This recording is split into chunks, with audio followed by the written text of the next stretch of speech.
अलल आलमीन जमीआ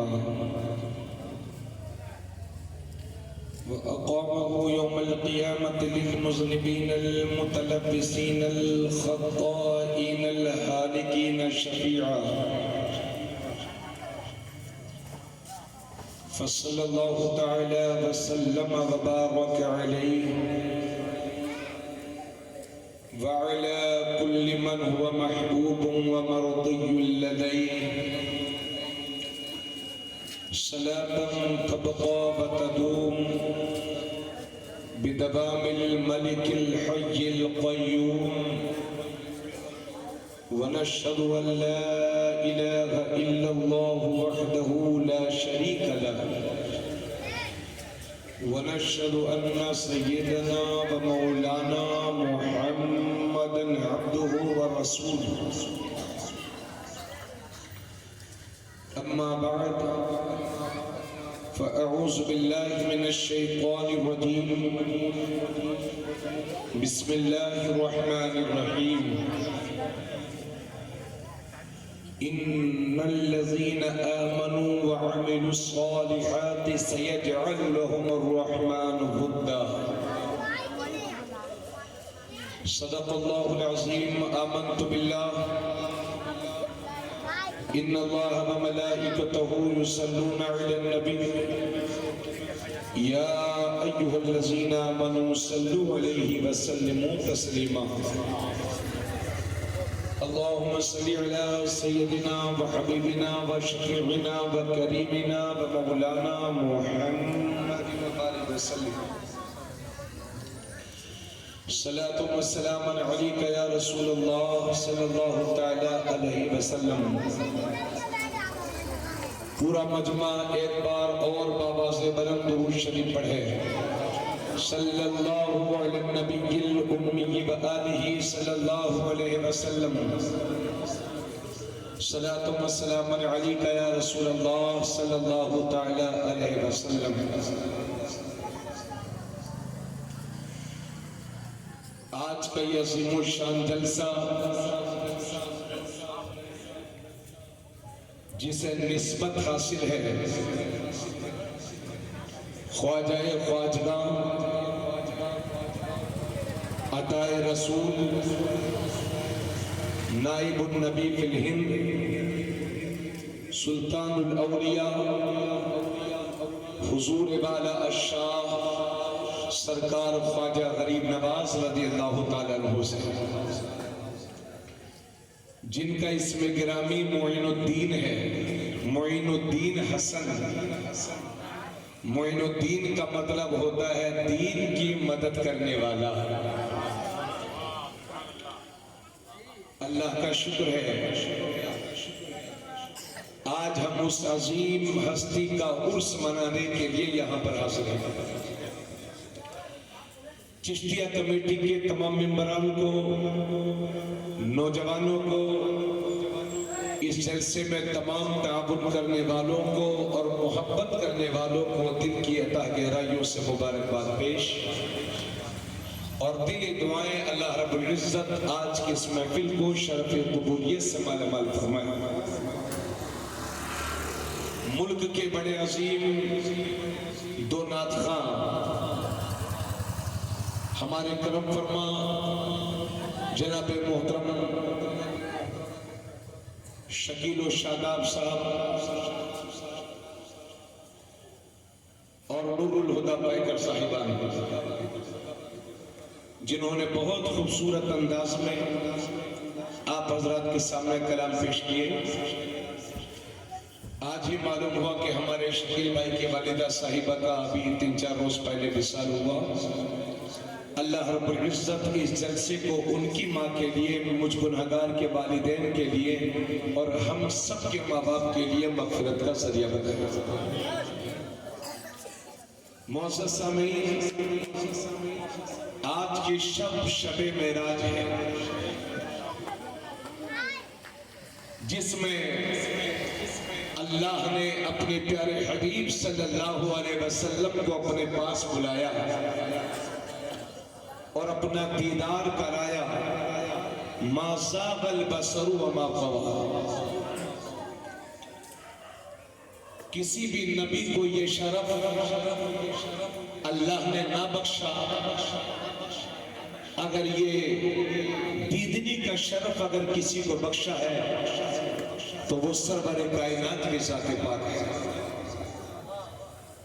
लेकिन हजरत मौलाना गुलाम गौस रजा अमजदी साहब ने मुझे हुक्म फरमाया कि हजरत ख्वाजा गरीब नवाज रज़ी अल्लाह ताला अन्हु के हवाले ही से आपको गुफ्तगू करना है। इसलिए वो इतनी बड़ी शख्सियत और हम लोग इतने छोटे लोग, लेकिन फिर भी कोशिश करेंगे उनकी बारगाह में खिराज अकीदत पेश करने की।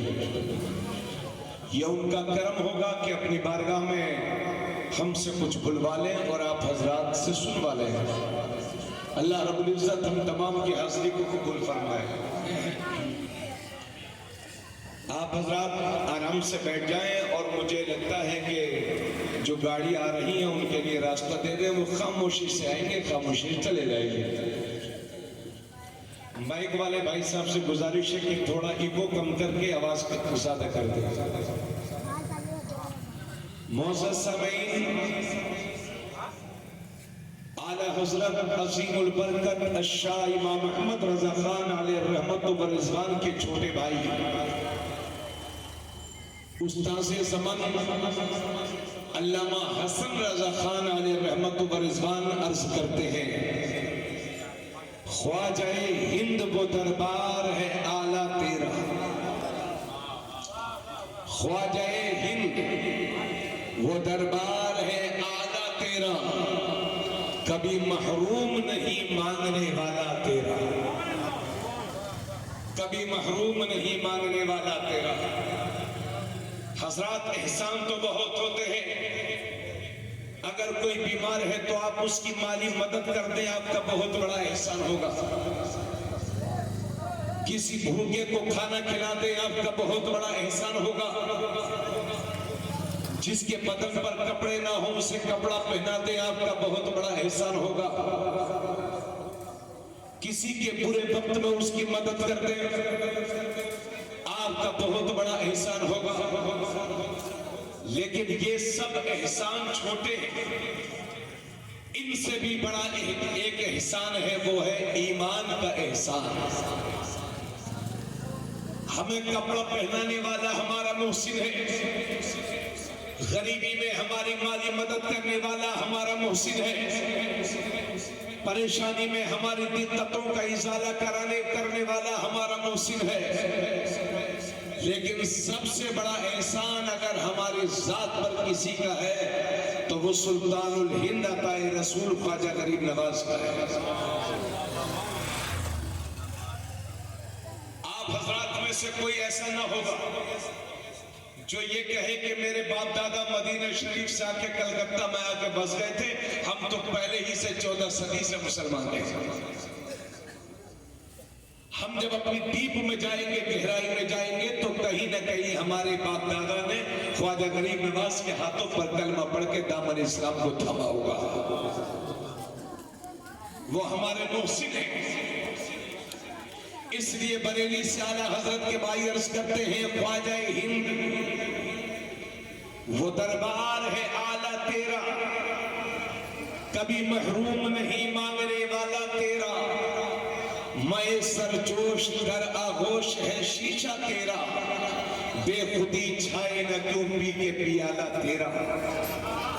गुलशने हिंद है शादाब कलेजे ठंडे, गुलशने हिंद है शादाब कलेजे ठंडे।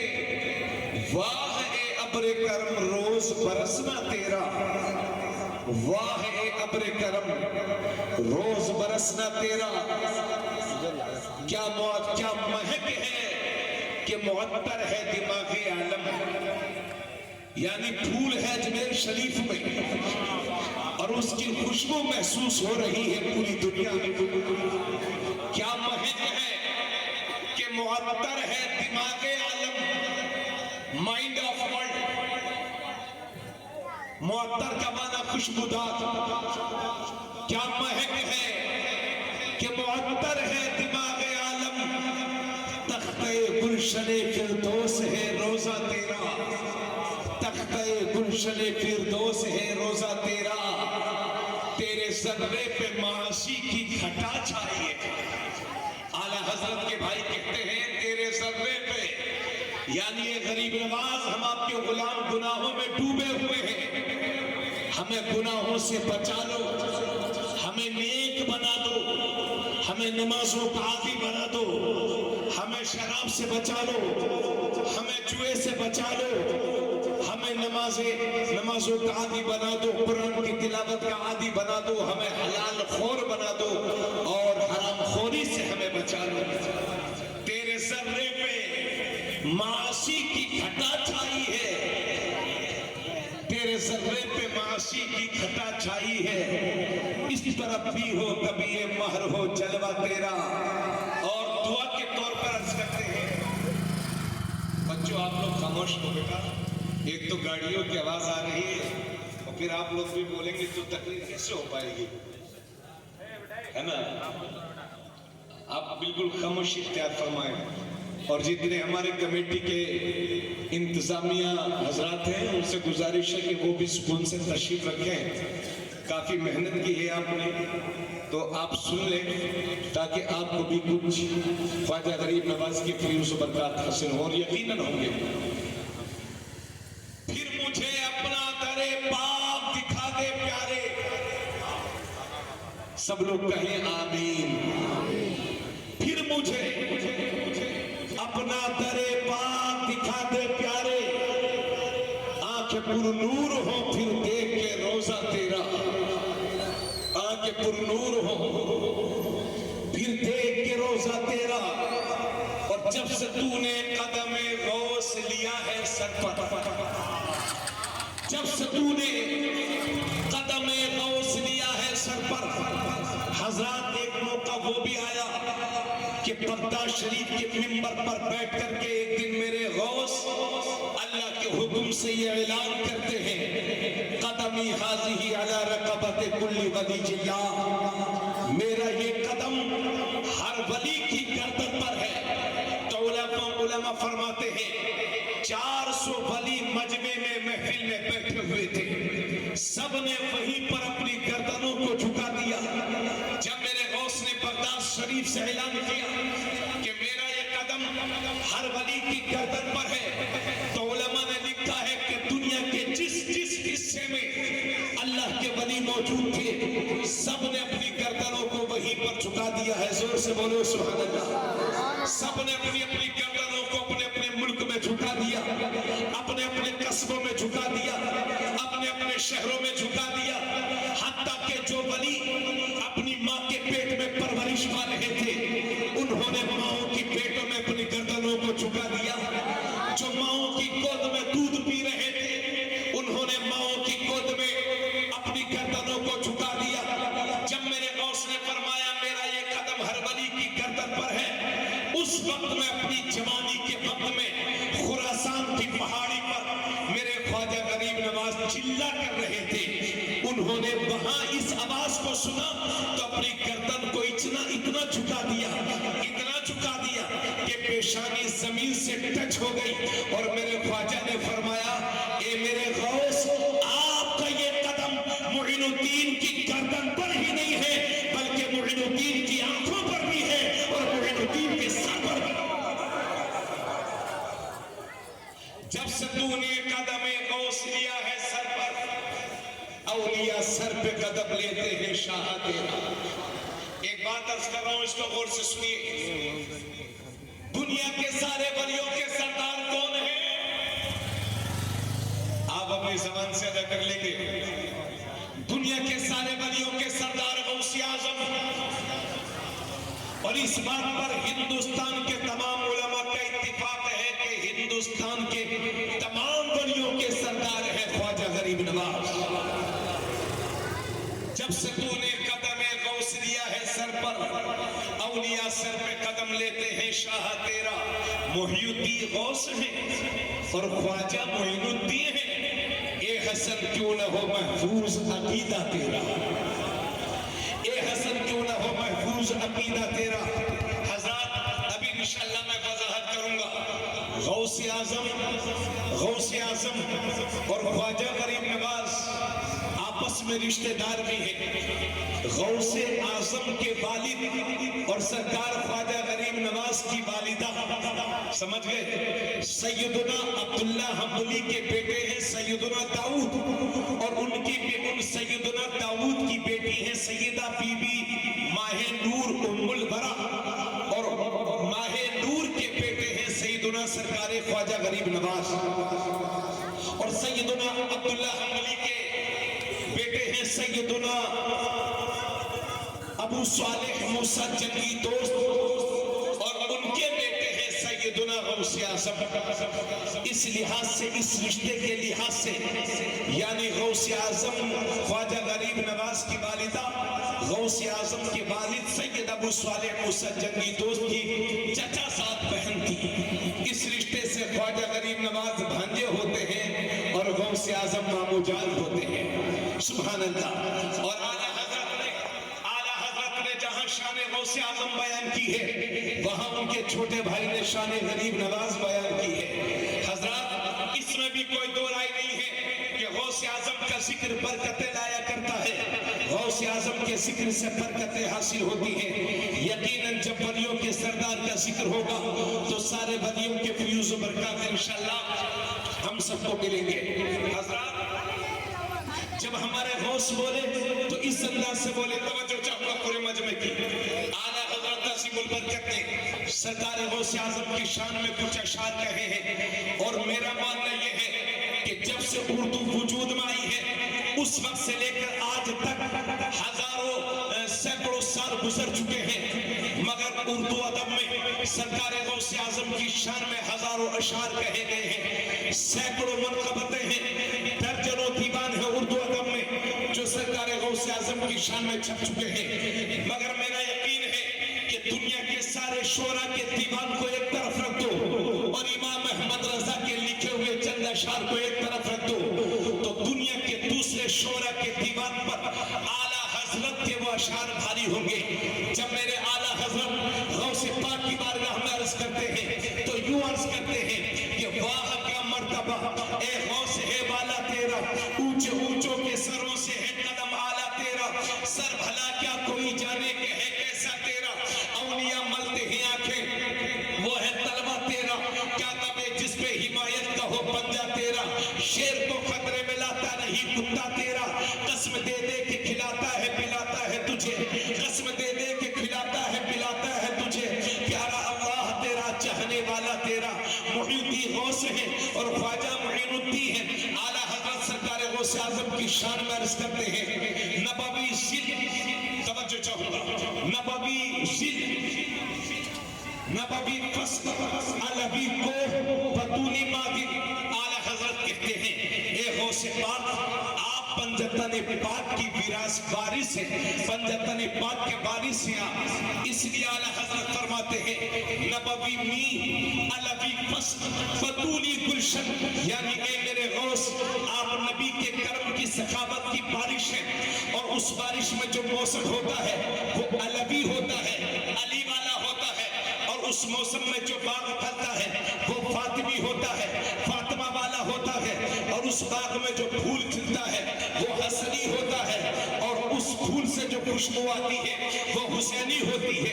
नबवी मी अलवी फस्ल बतूनी गुलशन, हसनी फूल हुसैनी है महकना तेरा, नबवी जिल अलवी बुर्ज बतूनी मंजिल, हसनी चांद हुसैनी है उजाला तेरा, नबवी खुर अलवी को बतूनी मादिन, हसनी लाल हुसैनी है तजल्ला तेरा, तुझसे दर से सच और सच से है मुझको निस्बत, मेरी गर्दन में भी है दूर का डोरा तेरा, इस निशानी के जो संग है नहीं मारे जाते, हर्ष तक मेरे गले में रहे पट्टा तेरा, मेरी किस्मत की कसम खाए सगाने बगदाद, हिंद में भी हूँ तो देता रहूं पहरा तेरा, पद सही चोर सही मुजरिमों नकारा सही, वो कैसा ही सही है तो करीमा तेरा, फखरे आका में रजा और भी एक नज़्म रफी, चल लिखा लाए सना खानों में चेहरा तेरा, और मेरे आला हजरत गौसे पाक के दुश्मनों को ललकारते हुए कहते हैं, अलामा कहर है ए गौस वो तीखा तेरा,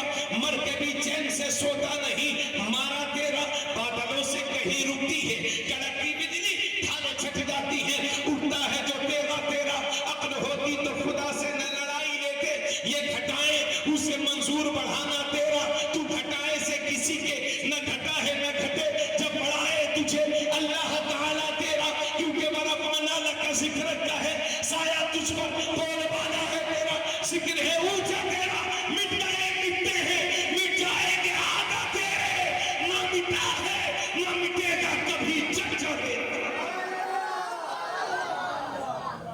नारे तकबीर, नारे रिसालत, नारे गरीब नवाज, उलमाए अहले सुन्नत, नारे तकबीर, रिसालत।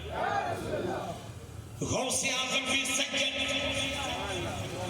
ख्वाजा गरीब नवाज भी सैयद, लेकिन गौसे आजम अपने बाप की तरफ से हसनी सैयद और माँ की तरफ से हुसैनी सैयद, और मेरे गरीब नवाज अपने बाप की तरफ से हुसैनी सैयद और माँ की तरफ से हसनी सैयद। ऐसा सैयद कि जिसके बाप भी सैयद हो, जिसकी माँ भी सैयद हो, और बारगाह इमाम हसनैन करीमैन से फयूज़ व बरकत हासिल होते हो, ऐसे सैयद को नजीब उत्तरफैन कहते हैं, शरीफ उत्तरफैन कहते हैं। हजरत ए बेटा तुम लोग चुकोगे नहीं, थोड़ा सा सुकून हासिल हो जाए तो तकरीर करने में दिल भी लगे, तो आप हजरत इंशाअल्लाह तवज्जो से सुनेंगे, मुझे उम्मीद है, और इंशाअल्लाह ताला मैं बयान भी करने की कोशिश करूंगा। जो लोग बड़े हैं सामने आ जाए, बच्चे को पीछे कर दीजिए। आ जाइए आप लोग, बड़े लोग सामने आ जाइए, बच्चे लोग पीछे हो जाइए। नारे तकबीर, नारे रिसालत, उलमाए अहले सुन्नत, नारे तकबीर।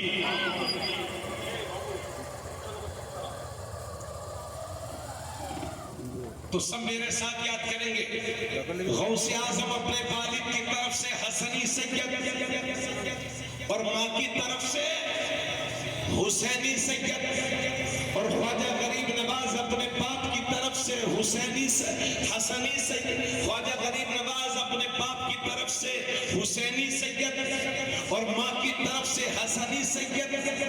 14 रजबुल मुरज्जब 537 हिजरी को खुरासान के करीब में सिस्तान, और सिस्तान के करीब में एक मकाम है संजद, वहां पर मेरे ख्वाजा गरीब नवाज दुनिया में तशरीफ लाए। बोलो सुभान अल्लाह। पीर के दिन दुनिया में तशरीफ लाए, सुबह के मुबारक वक्त में तशरीफ लाए, तो अपने बाप की तरफ से गौसे आजम ख्वाजा गरीब नवाज हुसैनी सैयद। अब उनका शजरा शरीफ भी सुन लो, वो इस तरह से कि रसूल पाक सल्लल्लाहु अलैहि वसल्लम की बेटी है सैयदा फातिमा ज़हरा। मेरे नबी ने इरशाद फरमाया कि सारी नबियों की ज़ुर्रियत को अल्लाह ने उन नबियों की पीठों में रखा, और मेरी ज़ुर्रियत को सैयदा फातिमा ज़हरा के पीठ में रखा।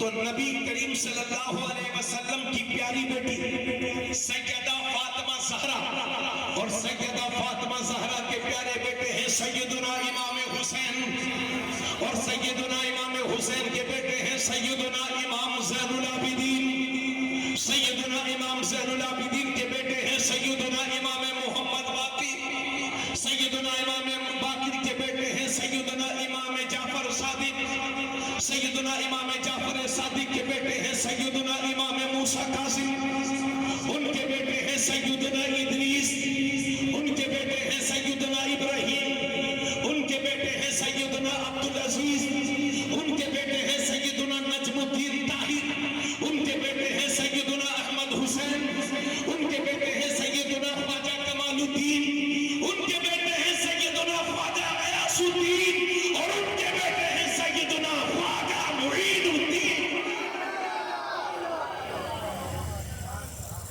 तो अपने बाप की तरफ से हुसैनी सैयद और माँ की तरफ से हसनी सैयद, क्योंकि मेरे नबी की प्यारी बेटी है सैयदा फातिमा ज़हरा, और सैयदा फातिमा ज़हरा के बड़े बेटे हैं सैयदुना इमाम हसन मुस्तफा, उनके बेटे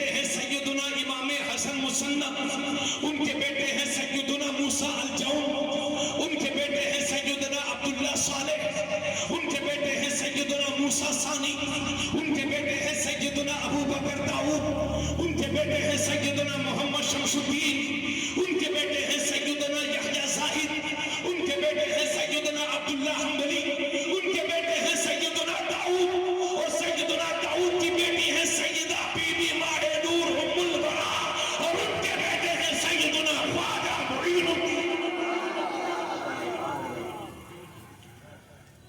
अब सैयदना अब्दुल्ला हम्बली के दो बेटे, तवज्जो चाहूंगा, एक बेटे का नाम है दाऊद और उनकी बेटी है सैयदा बीबी माहे नूर उम्मुल बरा, यानी ख्वाजा गरीब नवाज की मां। और सैयदना अब्दुल्ला हम्बली के दूसरे बेटे हैं सैयदना अबू सालेह मूसा जंगी दोस्त, जिनके बेटे हैं सरकार गौसे आजम, यानी गौसे आजम के वालिद ख्वाजा गरीब नवाज की वालिदा चचा साथ बहन होती है गौसे आजम के वालिद की। इस रिश्ते से ख्वाजा गरीब नवाज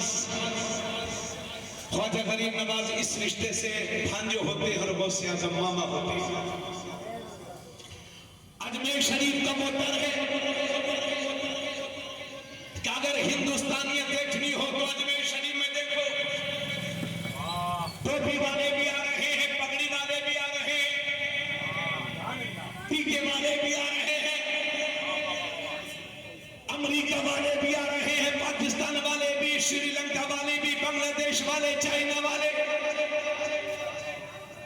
कोई मुल्क ऐसा नहीं है कि जहां के रहने वाले ख्वाजा गरीब नवाज के दर पर हाजिर न देते हो। अल्लाह का शुक्र है पिछले 800 साल से दिल्ली का सुल्तान तो बदला है मगर अजमेर का सुल्तानी नहीं बदली है, उनकी बादशाहत नहीं बदली है।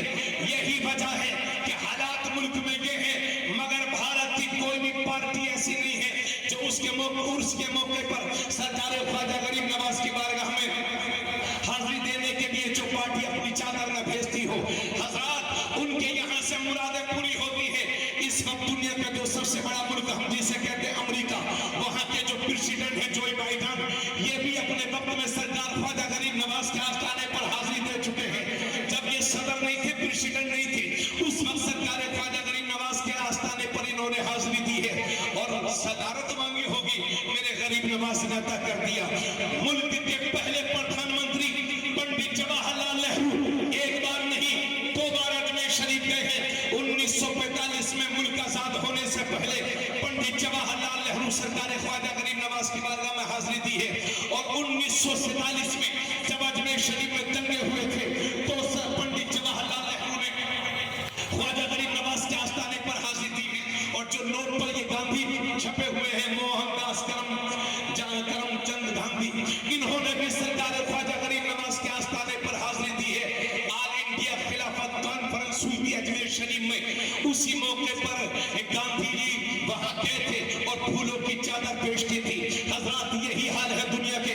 अभी 70 की दहाई की प्रधानमंत्री इंदिरा गांधी ने भी वहां हाजिरी लगाई है।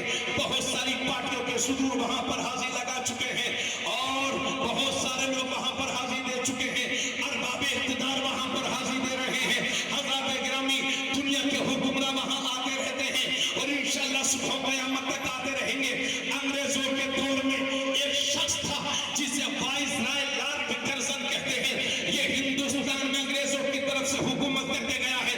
वाइसराय लॉर्ड कर्जन, इसने 1902 में सरकार ख्वाजा गरीब नवाज के आस्थाने पर हाजिरी दी और जब गरीब नवाज के आस्थाने पर देखा कि अमीर भी चला रहा है, गरीब भी चला रहा है, हिंदू भी चला रहा है, सिख भी चला रहा है, ईसाई भी चला रहा है, बुद्धिस्ट भी चला रहा है, 1902 में इसने हाजिरी दी। और जब ये हिंदुस्तान में हुकूमत करके वापस इंग्लैंड पहुंचा तो वहां पहुंचने के बाद उसने किताब लिखी। उस किताब में लिखा है कि मैंने इंडिया में बहुत कुछ देखा, मगर सबसे बड़ी बात अगर इंडिया में देखी है तो वो ये देखी है कि अजमेर शरीफ की एक कब्र पूरे हिंदुस्तान पर हुकूमत कर रही है। अल्लाह सुभान, नारे तकबीर, नारे रिसालत, फैजाने गरीब नवाज, फैजाने गरीब नवाज, नारे तकबीर। सुभान अल्लाह, सुभान अल्लाह। जरा जोर से बोलिए सुभान अल्लाह। अजमेर शरीफ वो मुकद्दस मकाम है, लोगों को बड़ा ताज्जुब होता है इस सिलसिले में, और बाज़ लोग इस गलतफहमी के शिकार हैं कि साहब आला हजरत ने ख्वाजा गरीब नवाज की शान में कुछ नहीं लिखा। ये खाम ख्याली है। मुअज़्ज़ज़ सामीन, एक बात आप सबके लिए अर्ज कर दूं, इमाम अहमद रजा 14वीं सदी के मुजद्दिद हैं,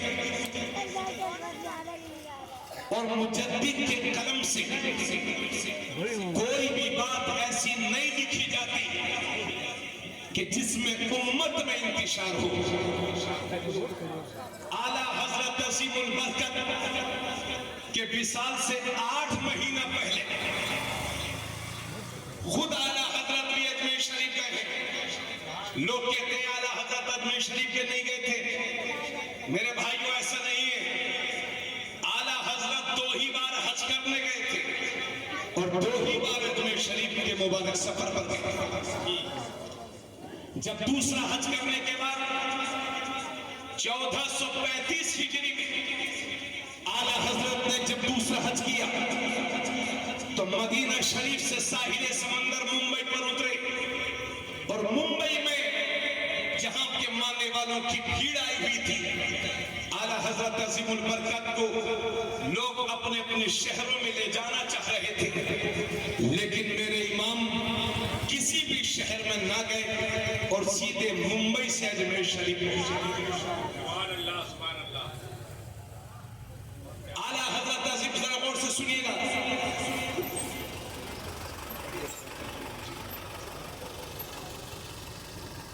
बरेली अजमेर शरीफ से एक मसला पूछा गया आला हजरत से, गौर से सुनिएगा इसको, कि हजरत कोई मौलवी अपनी रसीद पर सिर्फ अजमेर लिखता है, अजमेर शरीफ नहीं लिखता, और उसका नाम गुलाम मोइनुद्दीन है, लेकिन वो सिर्फ मोइनुद्दीन लिखता है, तो क्या ये बात खिलाफे अकीदे अहले सुन्नत है?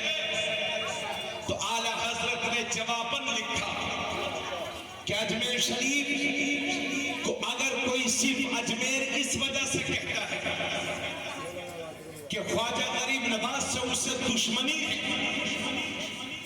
तो आला हजरत फरमाते हैं ऐसा शख्स गुमराह है।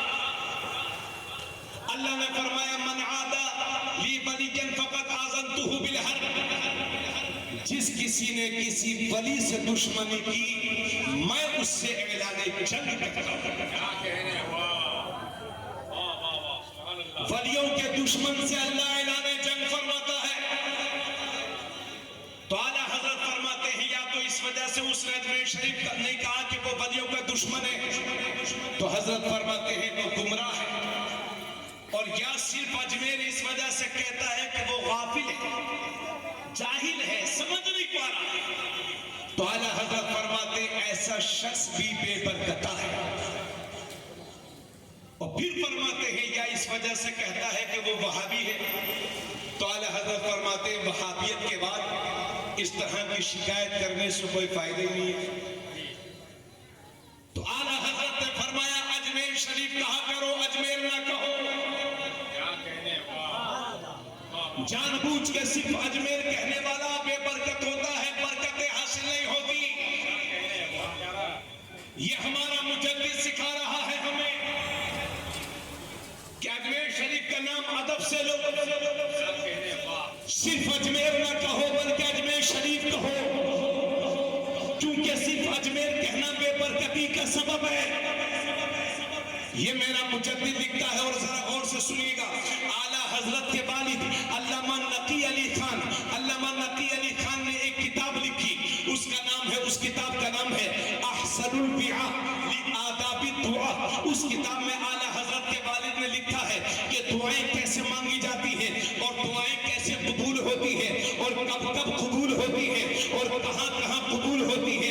आला हजरत के वालिद ने उस एक किताब में लिखा कि 23 जगह ऐसी है जहां दुआएं कबूल होती है। 23 जगह के बारे में आला हजरत ने लिखा, आला हजरत के वालिद ने, कि जहां दुआएं कबूल होती है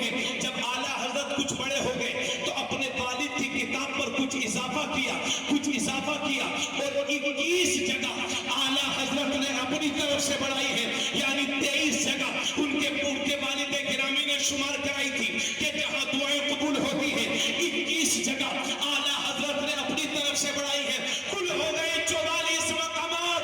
उन 44 जगहों में से 39वें नंबर पर आला हजरत ने अजमेर शरीफ को रखा है और फरमाया अजमेर शरीफ वो जगह है कि जहां बंदा मोमिन नेक नियत के साथ दुआएं मांगता है तो अल्लाह बंदे की दुआ को कबूल फरमाता है। नारे तकबीर और मोहब्बत के साथ नारे तकबीर, नारे रिसालत, उलमा अहले सुन्नत, फैजाने गरीब नवाज। बात समझ में आई मेरे भाई? तो अजमेर शरीफ में दुआएं कबूल होती है। ये किसने बताया है? आला हजरत ने लिखा है। और मैं चैलेंज करता हूं उन लोगों को जो ये कहते हैं कि आला हजरत ख्वाजा गरीब नवाज के दुश्मन है। आला हजरत की हजारों की 1000 से ज्यादा किताबों में अगर किसी किताब के एक सफे में भी ख्वाजा गरीब नवाज के मिशन के खिलाफ या उनकी तौहीन में कोई एक जुमला भी लिखा हो आला हजरत ने, तो वो साबित कर दे, उसको मुंह मांगा इनाम दिया जाएगा। क्या कहने, वाह। अरे सुन्नियों, अपनी किस्मत में नाज करो। मेरे नबी ने इरशाद फरमाया था मेरी उम्मत में 73 फिरके होंगे। आप कहेंगे मौलाना ये फिरकाबाजी मत करो, तो ये फिरकाबाजी नहीं है, ये तिरमिजी शरीफ की हदीस है। कुरान के बाद सबसे बड़ा मकाम है बुखारी शरीफ का, उसके बाद है मुस्लिम शरीफ का, उसके बाद है तिरमिजी शरीफ का। मेरे नबी फरमाते हैं कि मेरी उम्मत में 73 फिरके होंगे, उनमें से 72 फिरके दोज़खी होंगे और एक फिरका जन्नती होगा। जरा झूम के बोलो। सहाबा ने अर्ज किया या रसूल अल्लाह, वो फिरका जो जन्नती होगा वो कौन सा होगा?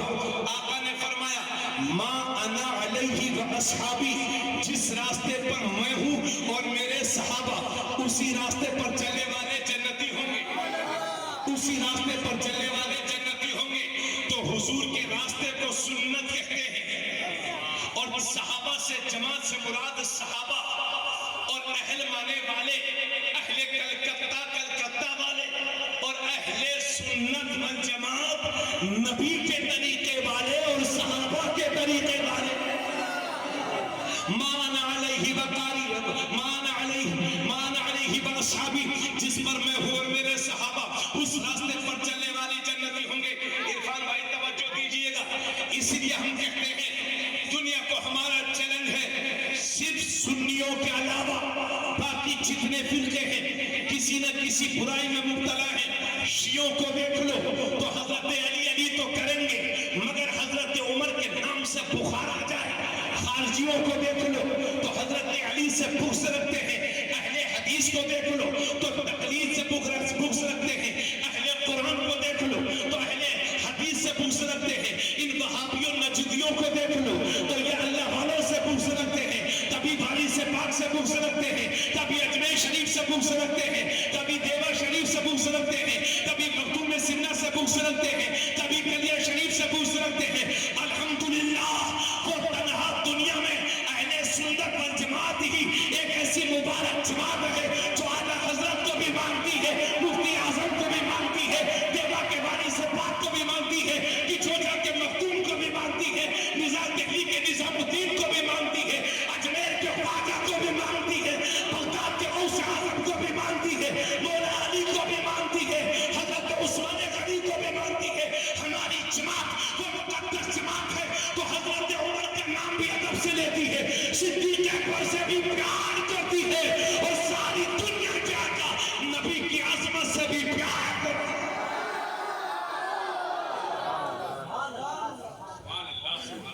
बोलो भाइयों, ईमानदारी से बताओ, कभी किसी सुन्नी आलिम ने किसी वली की बुराई की है?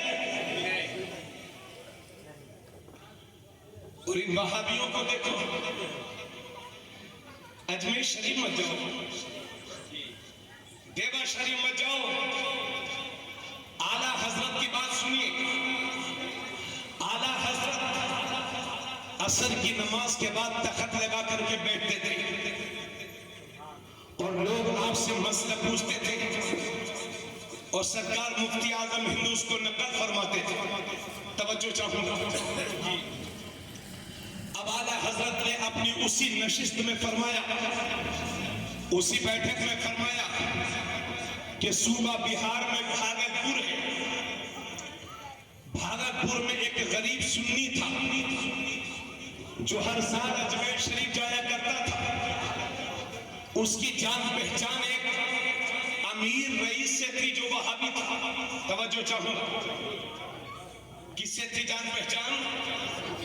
अमीर वहाबी से। जब ये हर साल अजमेर शरीफ जाता तो वो कहता, अरे भाई क्या करने अजमेर शरीफ जाते हो, हर साल क्यों इतना पैसा बर्बाद करते हो, मेहनत से कमाते हो और जाके अजमेर शरीफ में लुटा देते हो, क्यों जाते हो हर साल अजमेर शरीफ? तो उस सुन्नी ने कहा, अगर तुम्हें समझ में नहीं आता तो तुम भी चलो। अब की बार ये सुन्नी भी चला और साथ में वो मालदार वहाबी भी चला।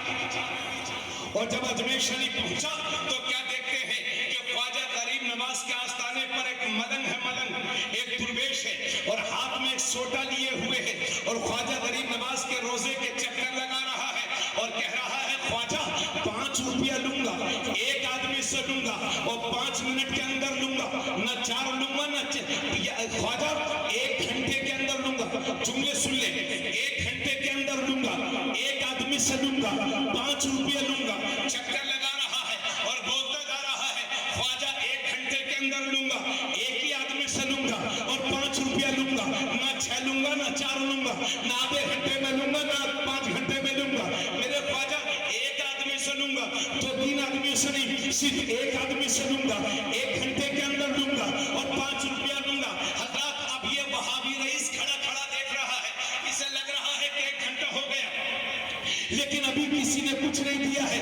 तो निकाला 5 रुपया जेब से और कहा, मियां ये क्या देंगे, ये गरीब नवाज क्या देंगे, लो 5 रुपया हमसे ले लो और अपनी जरूरत को पूरी कर लो। उस मलंग ने 5 रुपये को चूम करके अपनी जेब में रखा और ख्वाजा के रोजे से चिमट कर बोला, वाह रे मेरे ख्वाजा, तेरी अजमत का कुर्बान, आज दिलवाया तो इतने बड़े तबीज से।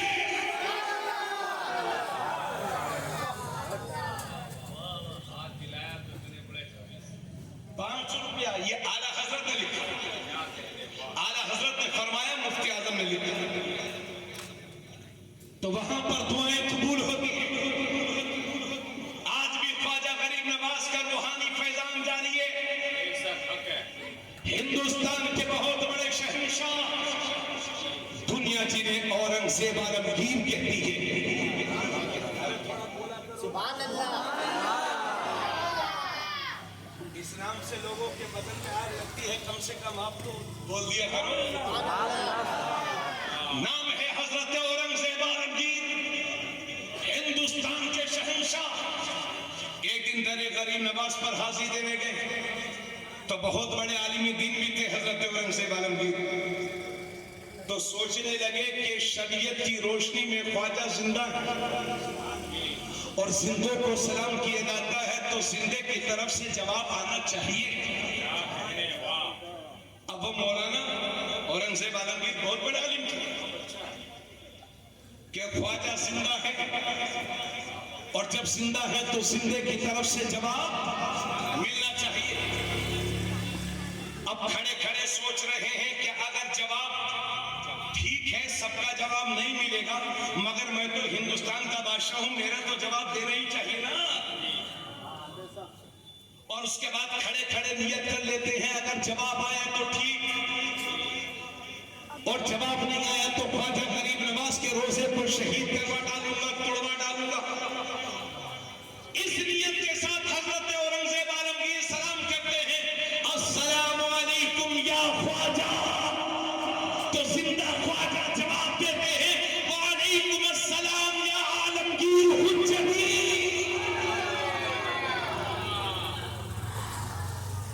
एक बहस करने वाले आलमगीर वालेकुम अस्सलाम, आज भी उनका रूहानी फैजान जारी और सारी है हजरत।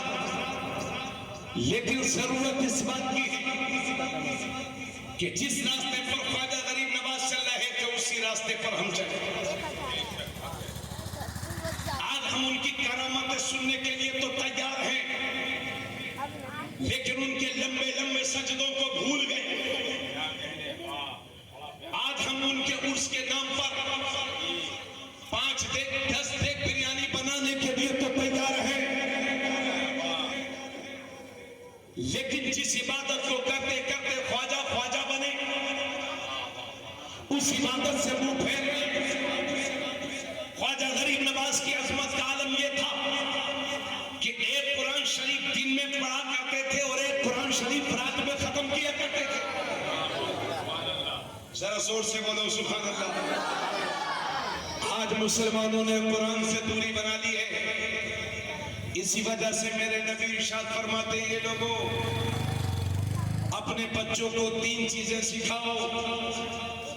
अपने बच्चों को नबी की मोहब्बत सिखाओ, अपने बच्चों को अहले बैत की मोहब्बत सिखाओ और अपने बच्चों को कुरान की तालीम दो, कुरान पढ़ना सिखाओ।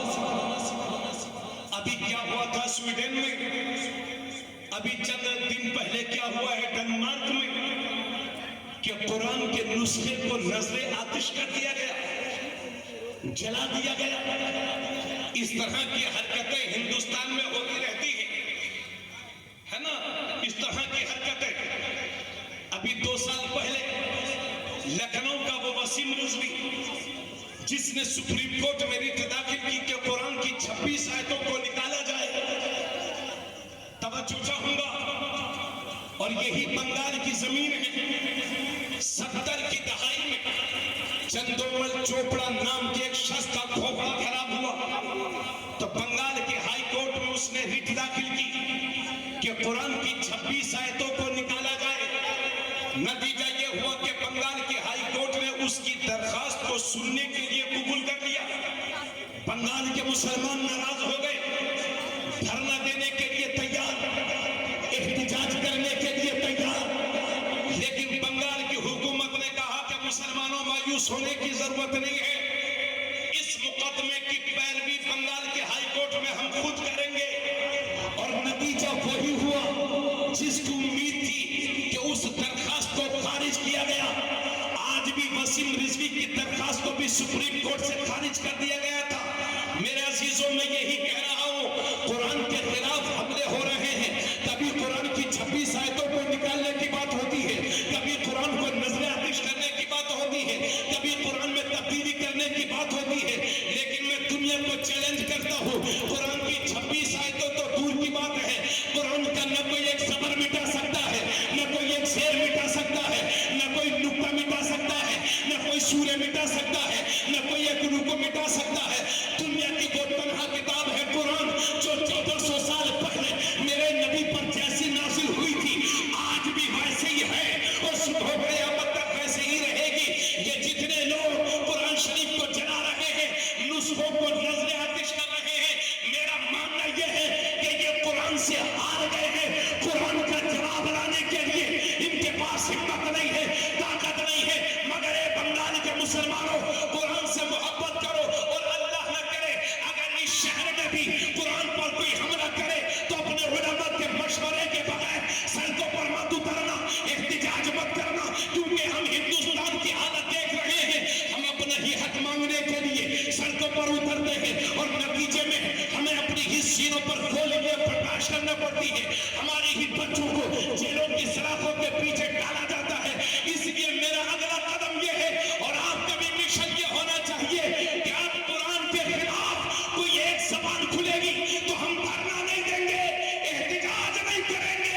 अगर कुरान के खिलाफ कोई एक जबान खुलेगी तो बदले में हम 100 जबानें कुरान पढ़ने वाली तैयार करेंगे। सुभान अल्लाह, सुभान अल्लाह, जरा कोई नारा लगाओ यार।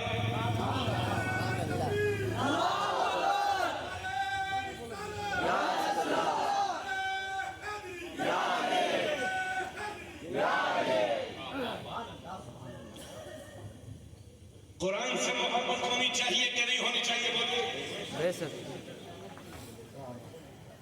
अभी मैं आपसे पूछूं कि कितने लोग हैं जो कुरान के लिए जान देने के लिए तैयार हैं, तो सारा मजमा हाथों को उठा देगा कि साहब नहीं, मैं हाथ नहीं उठवा रहा हूं, लेकिन मुझे मालूम है आप हाथ उठाएंगे और कहेंगे मौलाना हम कुरान के तहफ़्फ़ुज़ के लिए जान देंगे। लेकिन ये मुसलमानों, मैं आपको बताना चाहता हूं, आपका कुरान आपकी जानों को लेने के लिए नहीं आया है, बल्कि जानों को बचाने के लिए आया है।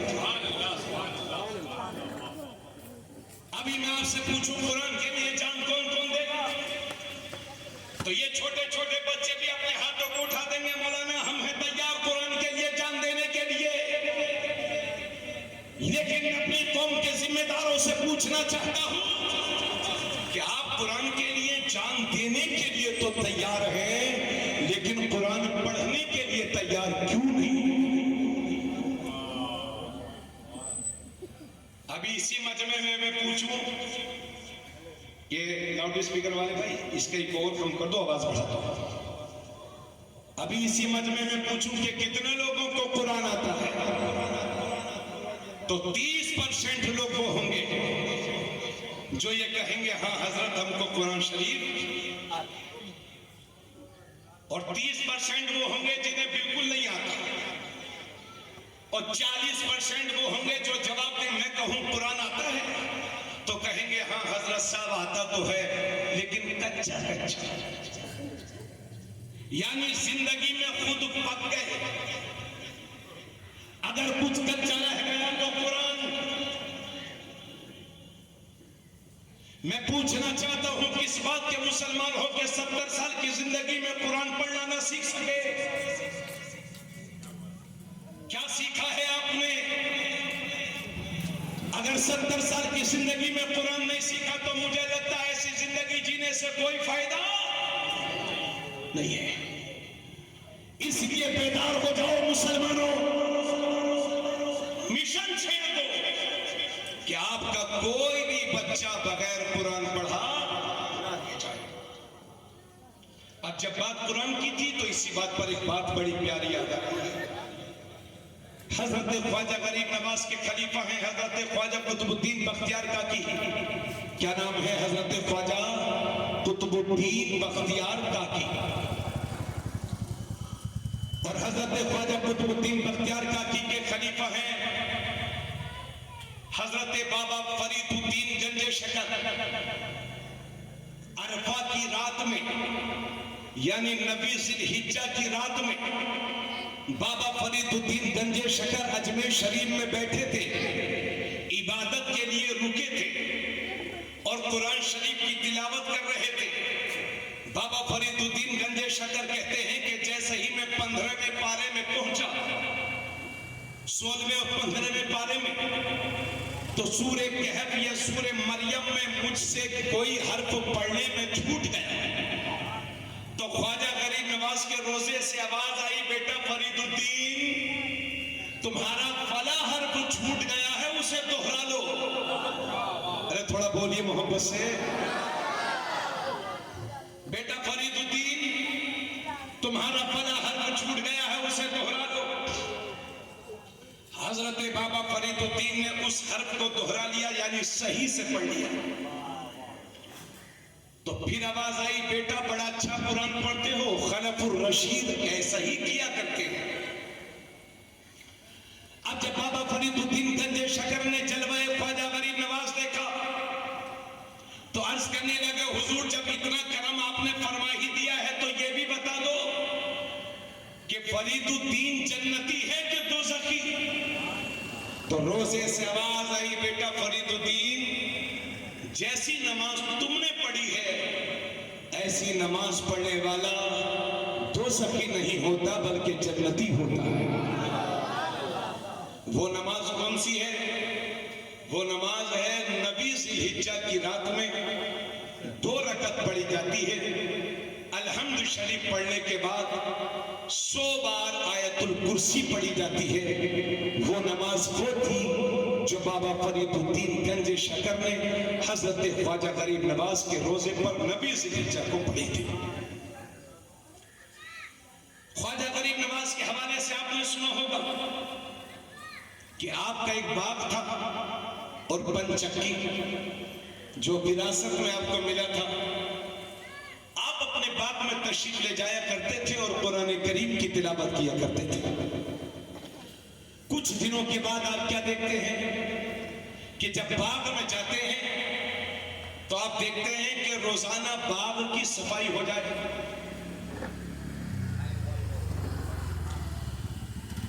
रोजाना बाग की सफाई।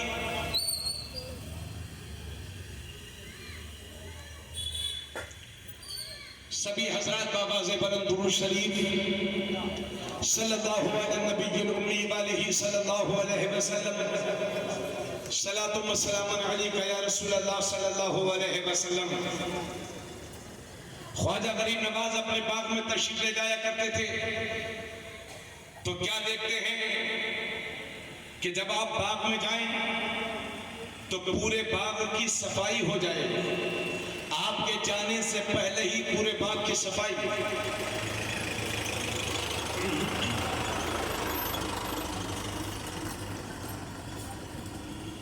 जब आपको कई दिन ऐसा लगा तो आपने सोचा चलो मैं एक दिन बाग में रुकता हूं और देखता हूं कि सफाई कौन करता है।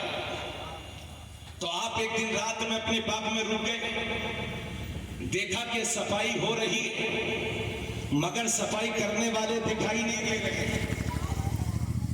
और आप देख रहे हैं कि फल तोड़ तोड़ करके कोई टोकरी में लाता है मगर न तोड़ने वाले दिखाई दे रहे हैं न रखने वाले दिखाई दे रहे हैं। तो ख्वाजा गरीब नवाज ने फरमाया कि दोस्त को दोस्त से पर्दा क्या है। जब मेरे साथ इतने अच्छे काम करते हो तो कम से कम मुझे शुक्रिया का मौका तो दे दो। अभी ये आवाज ख्वाजा की गूंज ही रही थी कि 6 लोग चले आ रहे हैं और अर्ज करते हैं हुजूर हम जिन हैं जिन और बिहम्दिल्लाह हम मुसलमान हैं। और आप जब कुरान करीम की तिलावत करते हैं और उसे सही से पढ़ते हैं तो हम सुन सुन के खुद भी कुरान पढ़ना सीखते हैं। इस लिहाज से आप हमारे उस्ताद हुए और हम आपके शागिर्द। और जब हम शागिर्द हैं तो हम इसीलिए सफाई करते हैं कि उस्ताद का बाग है, शागिर्द सफाई ना करेगा तो और कौन करेगा। तो मेरे ख्वाजा एक कुरान शरीफ दिन में पढ़ते थे और एक कुरान शरीफ रात में पढ़ते थे। अब जरा गौर फरमाए, इसी मजमे में मैं पूछूं कि कितने लोगों को कुरान आता है तो अक्सरियत उन लोगों की होगी जिन्हें बिल्कुल पढ़ना नहीं आता। मगर याद रखो मुसलमानों, कुरान से रिश्ते मोहब्बत जोड़ो। अल्लाह के नबी सल्लल्लाहु अलैहि वसल्लम इरशाद फरमाते हैं वो सीना वीरान घर की तरह है कि जिसमें कुरान नहीं और वो घर कब्रिस्तान की तरह है कि जिसमें कुरान नहीं। हजरत आज इसी मजमे में इतने लोग बैठे होंगे लेकिन बहुत सारे लोगों को शिकायत होगी हजरत हमारे घर में बरकतें नहीं होती। एक सहाबी अल्लाह के नबी की बारगाह में हाजिर हो गए और अर्ज करते हैं या रसूल अल्लाह हमें गरीबी ने घेर लिया है, या रसूल अल्लाह कुछ हुक्म फरमाए। तो आका ने फरमाया मेरे सहाबी सब्र करो सब्र करो सब्र करो। वो सहाबी घर तशरीफ ले गए लेकिन गरीबी ने मजबूती के साथ जकड़ लिया। कुछ दिन के बाद फिर हुजूर की बारगाह में हाजिर होते हैं, अर्ज करते हैं या रसूल अल्लाह सब्र का पैमाना लबरेज हो गया है। औरतें परेशान हैं, बच्चे परेशान हैं, बूढ़े परेशान हैं, जवान परेशान हैं। या रसूल अल्लाह कई दिन हो गए घर का चूल्हा तक न जला है। या रसूल अल्लाह सब्र का पैमाना लबरेज हो गया है।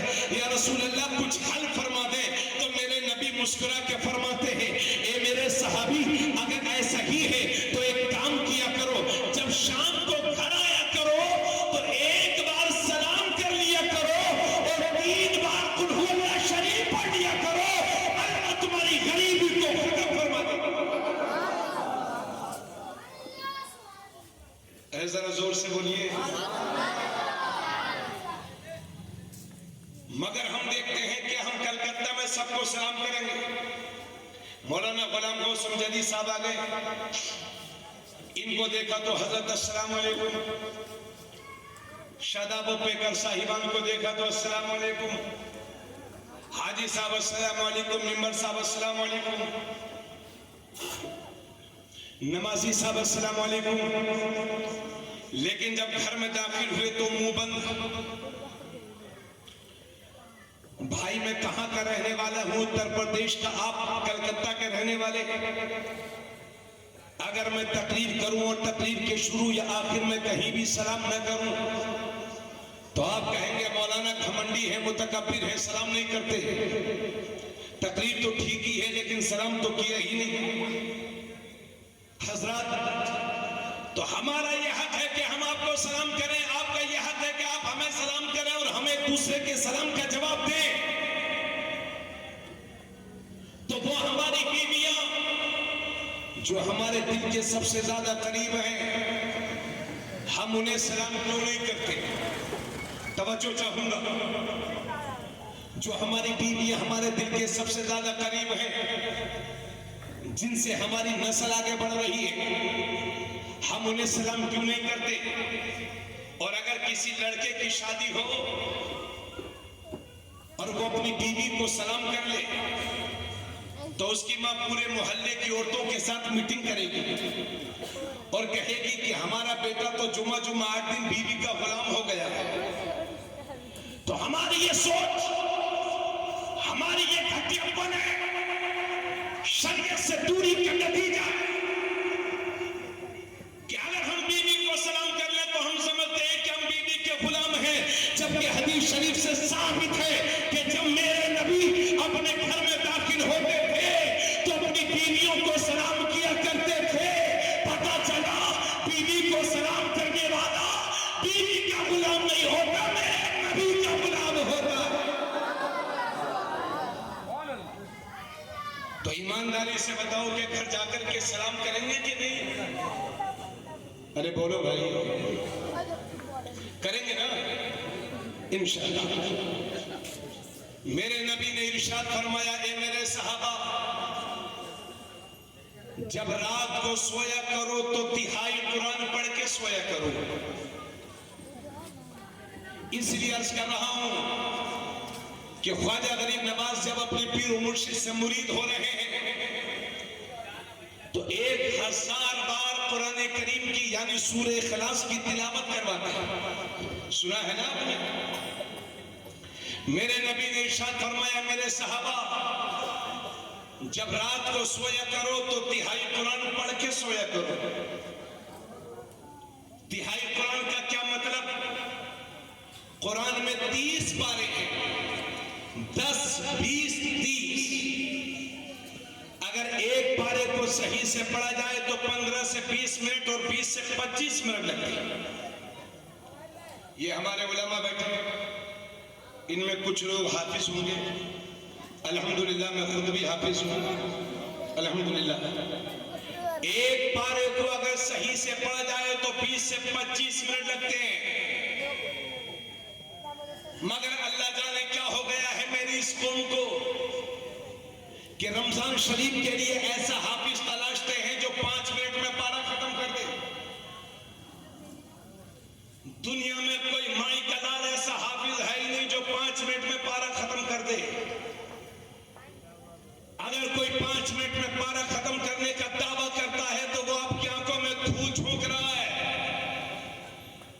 और ये हमारी कौम इतनी सीधी है कि 20 रकअत तरावी और 5 पारा कोई 40 मिनट में पढ़ दे तो बजाय हम पूछने के कि हाफिज साहब इतनी जल्दी कैसे इतना पढ़ दिया आपने, सुबह को तारीफ करते हैं और कहते हैं लो साहब, हाफिज साहब क्या हैं, बिल्कुल इंजन है, इंजन, एरोप्लेन है। अल्लाह के नबी फरमाते हैं जब कुरान पढ़ा करो तो रोया करो, आंसू बहाया करो, और अगर रोना नहीं आता तो रोने जैसा मुंह ही बना दिया करो। अब मैं धीरे धीरे तकलीफ कर रहा हूं, आपको मेरी बातें समझ में आ रही हैं। अगर मैं तेज तेज बोलना शुरू कर दूं तो आप कहेंगे मौलाना तकलीफ बंद कर दिए। ऐसी तकरीर से फायदा क्या है? ऐसी तकरीर से फायदा क्या है जो समझ में ना आए? तो मैं पूछना चाहता हूं, ऐसी तरावी से भी क्या फायदा जो समझ में ना आए? और ये जो 10-10 पारे पढ़ने का रिवाज है, ये अपने हिंदुस्तान ही में है।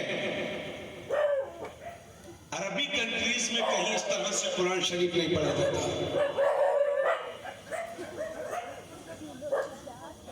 मुझे ऐसा लगता है कि हिंदुस्तान के मुसलमानों पर जो आफतें आ रही हैं, कहीं कुरान के साथ बेहुरमती करने की वजह से तो नहीं आ रही। क्योंकि हम देख रहे हैं तरावी में ऐसा कुरान शरीफ पढ़ा जाता है कि कुछ भी समझ में नहीं आता। अलावा यालमून तालमून के कुछ नहीं समझ में आता। ऐसा लगता है कि हाफिज साहब को एयरपोर्ट जाना है, इनकी फ्लाइट बिल्कुल खड़ी हुई है, अभी एयरपोर्ट नहीं जाएंगे तो इनकी फ्लाइट छूट जाएगी। ये कुरान के साथ खुला हुआ मजाक। इसलिए रमजान शरीफ में ऐसे हाफिज के पीछे नमाज़े तरावी पढ़ो कि जिसके पीछे तरावी पढ़ने के बाद हमें लगे कि हम कुरान सुन के आए। तो मेरे नबी ने इरशाद फरमाया, मेरे सहाबा जब रात को सोया करो तो तिहाई कुरान पढ़ के सोया करो। और एक हदीस में तो यहां तक लिखा है कि जो बंदा रात को सोता है तो कुरान की चंद आयतें पढ़ करके सोता है, तो अल्लाह ऐसे फरिश्ते के लिए, ऐसे इंसान के लिए एक फरिश्ते को मुकर्रर कर देता है, जो फरिश्ता इसकी निगहबानी करता है। और जब तक ये सोता रहता है, वो फरिश्ता डाकुओं से, मूजी जानवर से, सांप बिच्छुओं से उस सोने वाले की हिफाजत करता है। और जब वो बंदा उठ जाता है तो वो फरिश्ता अपनी ड्यूटी निभा करके चला जाता है। इसलिए मेरे नबी ने फरमाया, मेरे सहाबा जब रात को सोया करो तो तिहाई कुरान पढ़ के सोया करो। तिहाई कुरान का मतलब हो गया 10 पारे। अब कोई सोते वक्त 10 पारे कैसे पढ़ सकता है? क्योंकि 10 पारों को अगर ईमानदारी से पढ़ा जाए तो कम से कम 3 घंटे लग ही जाएंगे। अब सहाबा हैरत में पड़ गए, अर्ज करते हैं, या रसूल अल्लाह, सोते वक्त नींद का खुमार होता है, कोई इतनी जल्दी तिहाई कुरान कैसे पढ़ सकता है? तो मेरे नबी फरमाते हैं, मेरे सहाबा एक बार कुल हुवल्लाह शरीफ पढ़ लो, अल्लाह तिहाई कुरान का सवाब अता फरमाएगा। कितना? एक बार कुल हुवल्लाह शरीफ और सवाब तिहाई कुरान का। इसी हदीस की रोशनी में हमारे उलमा ने लिखा है कि जो 3 बार कुल हुवल्लाह शरीफ पढ़ लेता है, अल्लाह उसे तिहाई कुरान का सवाब अता फरमाता है। इसलिए मेरे दोस्तों, जब रात को सोया करो तो अल्लाह के कुरान की तिलावत करना मत भूलो। मेरे नबी ने एक मौके पर इरशाद फरमाया था कि जिस तरह से पानी से लोहे को जंग लगता है, इसी तरह से हमारे दिल भी जंग आलूद होते हैं, दिलों को भी जंग लग जाती है। सहाबा ने पूछा, या रसूल अल्लाह, दिलों की जंग कैसे खत्म होगी? अल्लाह के नबी फरमाते हैं, दिलों की जंग खत्म करना है तो उसका 2 तरीका है। ज्यादा से ज्यादा कुरान मजीद की तिलावत किया करो और मौत को कसरत से याद किया करो। कुरान की तिलावत और मौत को कसरत से याद करना। अल्लाह के नबी फरमाते हैं, अक्सरू जिक्र हाजिमिल लज़्ज़ातिल मौत, लज्जतों को तोड़ देने वाली मौत को कसरत से याद करो। जो इस जमीन पर आया है कोई बच के नहीं जाएगा। मौत की आगोश में सबको समाना है। मालूम नहीं किसकी जिंदगी की कब शाम हो जाए। तुर्की और सीरिया में ज़लज़ले आप जानते हैं, आराम से सोए हुए थे सब, लेकिन 1 मिनट से भी कम वक्त में 50,000 जिंदगियों को अपने आगोश में ले लिया। इसलिए मेरे दोस्त, अल्लाह से डरो। हम सबको मौत का जाम पीना है, मौत का जाम पीना है। और आला हजरत ने फरमाया है, आला हजरत फरमाते हैं कि 1000 तलवारों के वार से जितनी तकलीफ होती कैसे होगी, यानी जब मौत एक उज़्व से दूसरे उज़्व में पहुंचेगी, एक अंग से दूसरे अंग में जब पहुंचेगी, तो मौत के एक झटके से जितनी तकलीफ होती है, हजारों तलवार लगती है तब इतनी तकलीफ होती है। आला हज़रत फरमाते हैं कि मरने वाले को फरिश्ते चारों तरफ से पकड़े रहते हैं, अगर फरिश्ता न पकड़ा रहे तो मरने वाला घर में कूदा कूदा फिरेगा। या आला हज़रत फरमाते हैं और फरमाते हैं कि मरते वक्त हम तो लोगों को चम्मच से मुंह में पानी डालते हैं, लेकिन आला हज़रत फरमाते हैं कि मरने वाले को इतनी प्यास लगती है कि 7 समुंदर का पानी भी उसके मुंह पे डाल दिया जाए तो उसकी प्यास बुझने वाली नहीं है। इसलिए मेरे दोस्त, अल्लाह से डरो, अल्लाह से।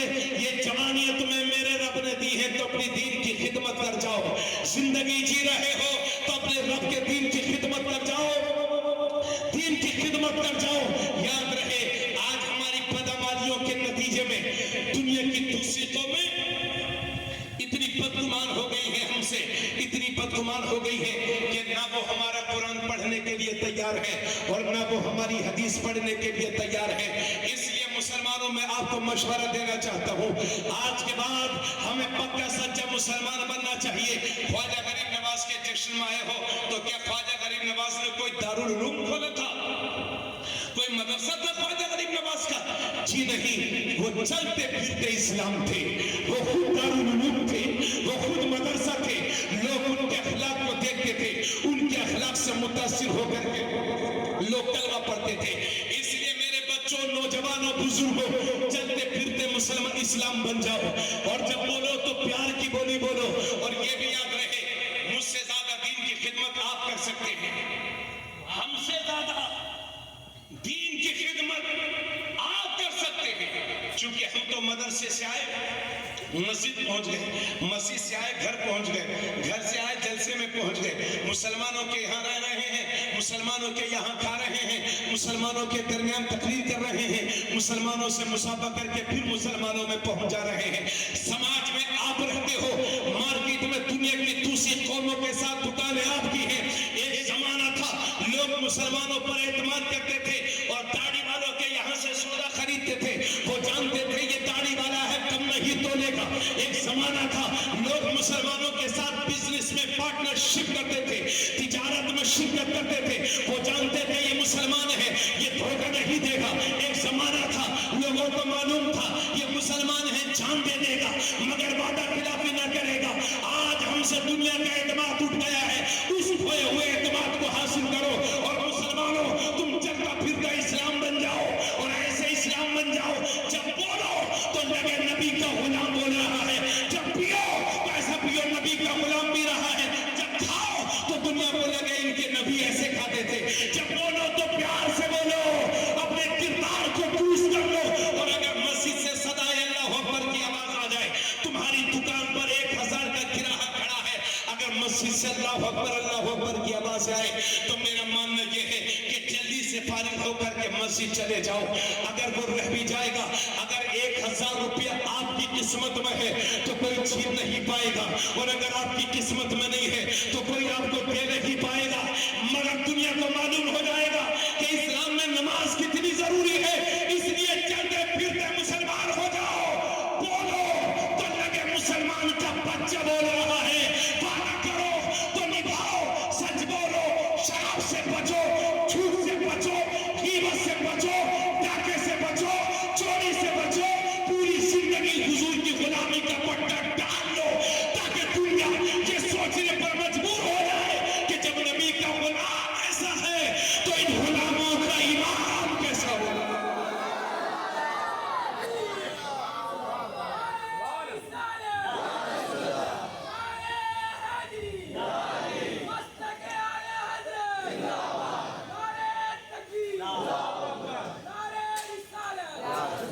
माफ करिएगा मुझे, हर साल अजमेर शरीफ जा रहे हैं, 6 महीने में जा रहे हैं, कोई भी छठी नहीं छोड़ते और माज़अल्लाह शराब पीना भी नहीं छोड़ रहे। अभी हम लोग एयरपोर्ट से आ रहे थे तो इन्हीं बच्चों में, नौजवान बच्चों में एक लड़का मुझसे कह रहा था, हजरत मुसलमानों के बच्चों में शराब और नशे की आदतें बढ़ती जा रही हैं और ये सच है, इसमें कोई शक नहीं।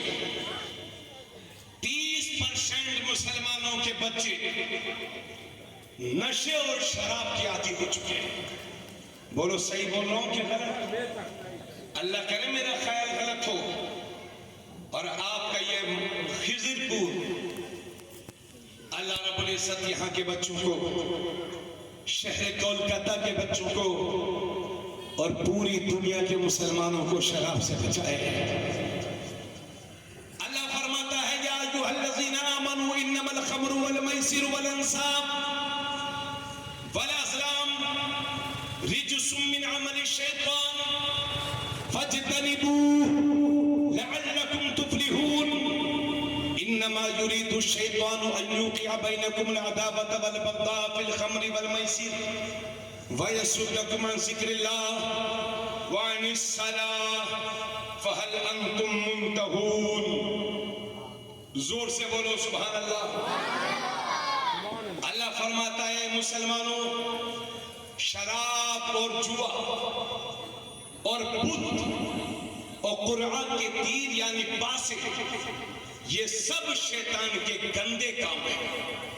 फज्तनिबू, तो मुसलमानों इससे बचो, लअल्लकुम तुफ्लिहून, ताकि तुम कामयाब हो जाओ।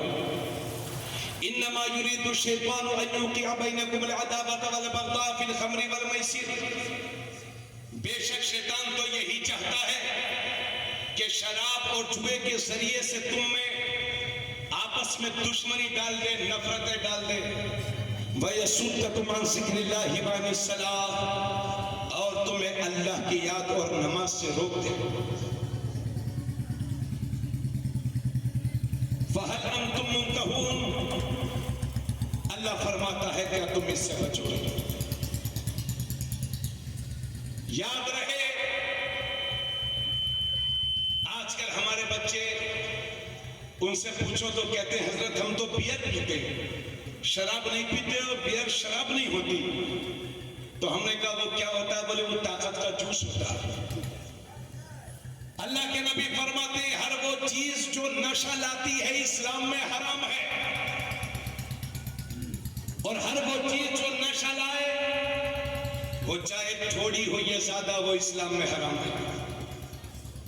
मेरे नबी इरशाद फरमाते हैं इज्तनिबुल खम्र फइन्नहा मिफ्ताहु कुल्लि शर, शराब से बचो, चूंकि ये शराब हर बुराई के दरवाजे को खोलने वाली चाबी है।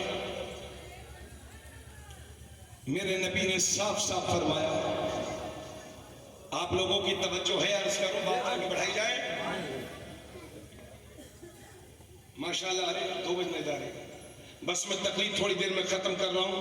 बस आपसे इजाजत मांगता हूं और कुछ ये बातें और अपने दिलों पर नक्श कर लूं। अल्लाह के नबी सल्लल्लाहु अलैहि वसल्लम फरमाते हैं लअनल्लाहुल खम्र व शारिबहा व साक़ियहा व मुब्ताअहा व बाइअहा व आसिरहा व मुअतसिरहा व हामिलहा वल महमूलत इलैहि व आकिल समनिहा। नबी इरशाद फरमाते हैं शराब, अल्लाह की लानत हो शराब पर। गौर से सुन लीजिएगा, अल्लाह की लानत हो शराब पर, अल्लाह की लानत हो शराब पीने वाले पर, अल्लाह की लानत हो शराब पिलाने वाले पर, अल्लाह की लानत हो शराब खरीदने वाले पर, अल्लाह की लानत हो शराब बेचने वाले पर, अल्लाह की लानत हो शराब बनाने वाले पर, अल्लाह की लानत हो शराब बनवाने वाले पर, अल्लाह की लानत हो उस पर जो शराब दूसरे के लिए उठाकर लेके जा रहा है, अल्लाह की लानत हो उस पर कि जिसके लिए शराब उठाकर ले जाई जा रही है, अल्लाह की लानत हो उस पर जो शराब के पैसे खा रहा है। इन 10 तरह के लोगों पर मेरे नबी फरमाते हैं इन सब पर बराबर अल्लाह की लानत हो, अल्लाह का अज़ाब नाज़िल होता है शराबियों पर। नबी फरमाते हैं क़यामत के दिन शराबी को तीनतुल खबाल पिलाया जाएगा। सहाबा अर्ज करते हैं या रसूल अल्लाह, ये तीनतुल खबाल क्या है? अल्लाह के नबी फरमाते हैं जहन्नमियों के जख्मों से बहने वाली पीप को कहते हैं तीनतुल खबाल। हजरात, शराब चीजें होती हैं, या तो ग़िज़ा या मशरूब। पीने वाली चीज को मशरूब कहते हैं, खाने वाली चीज को ग़िज़ा कहते हैं। तो हम जो चीजें पीते हैं, दूध है, पानी है, ये हमारे बदन में लगता है। इसी तरह से हम ग़िज़ाएं खाते हैं, वो भी हमारे बदन में लगता है। लेकिन डॉक्टर्स हजरात का इस बात पर इत्तिफाक है कि शराब न ग़िज़ा की जगह काम करती है और न पानी और दूध की जगह काम करती है। बदन में लगती ही नहीं, बल्कि मैदे को फासिद करती है, आज़ाए रईसा को धीरे धीरे खराब करती है। जर्मनी के एक डॉक्टर ने लिखा था कि यूरोप में 50% मौतें मर्ज़े सिल की वजह से होती हैं। ये मर्ज़े सिल क्या है? उर्दू जबान का लफ्ज है सिल। ये एक बीमारी होती है जिसमें फेफड़ों में जख्म होता है और मुंह से खून आने लगता है, धीरे धीरे आज़ाए रईसा खराब होते हैं। उस बीमारी को मर्ज़े सिल कहते हैं। 50% मौतें यूरोप में मर्ज़े सिल में मुब्तला होने की वजह से होती है। और मर्ज़े सिल इस वजह से होता है चूंकि वहां के लोग शराब के आदी हो चुके हैं।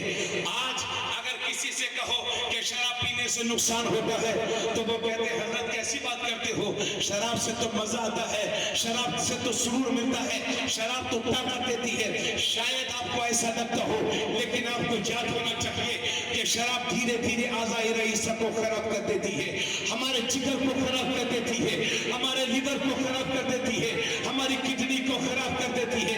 इसलिए होश के नाखून लेने की जरूरत है।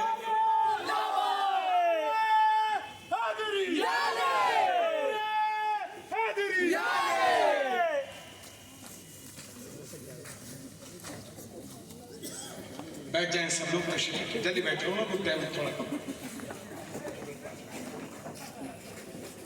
हजरत अल्लामा जाकिर हुसैन साहब गयाली, जो हमारे मुल्क के नंबर खतीब है,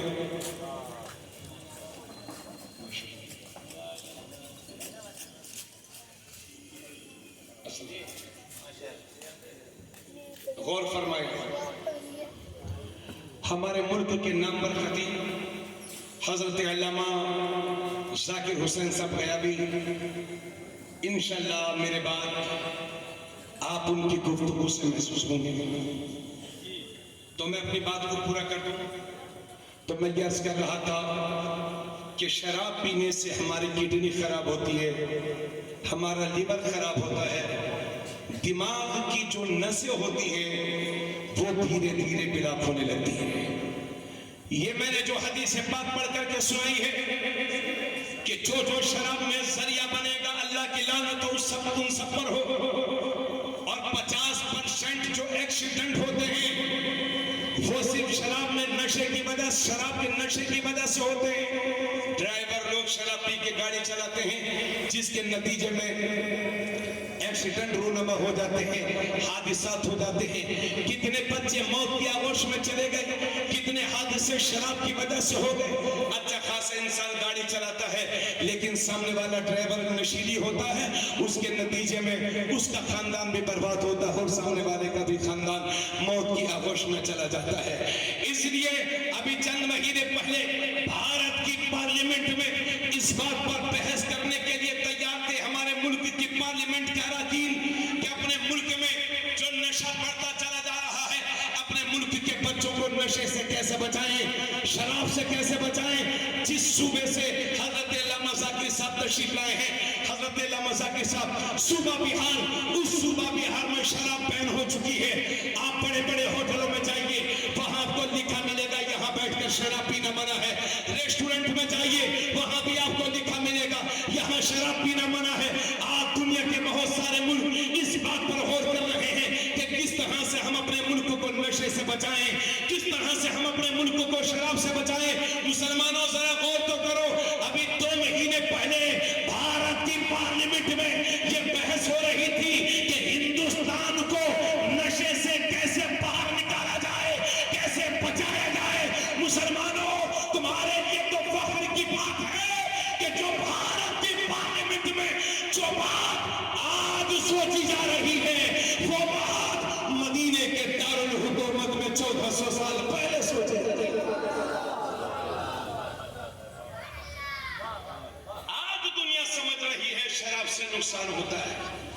लेकिन नबी 1400 साल पहले दुनिया को बताया।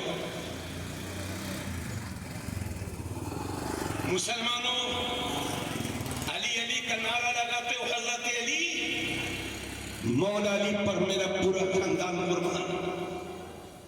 वही मौला अली फरमाते हैं, अगर किसी जगह गड्ढा हो और उसमें शराब का एक कतरा गिर जाए, फिर उस गड्ढे को पाट करके उस पर मीनारा बना दिया जाए, हजरत अली फरमाते हैं मैं उस मीनारे पर खड़े होकर के अज़ान नहीं पढ़ूंगा।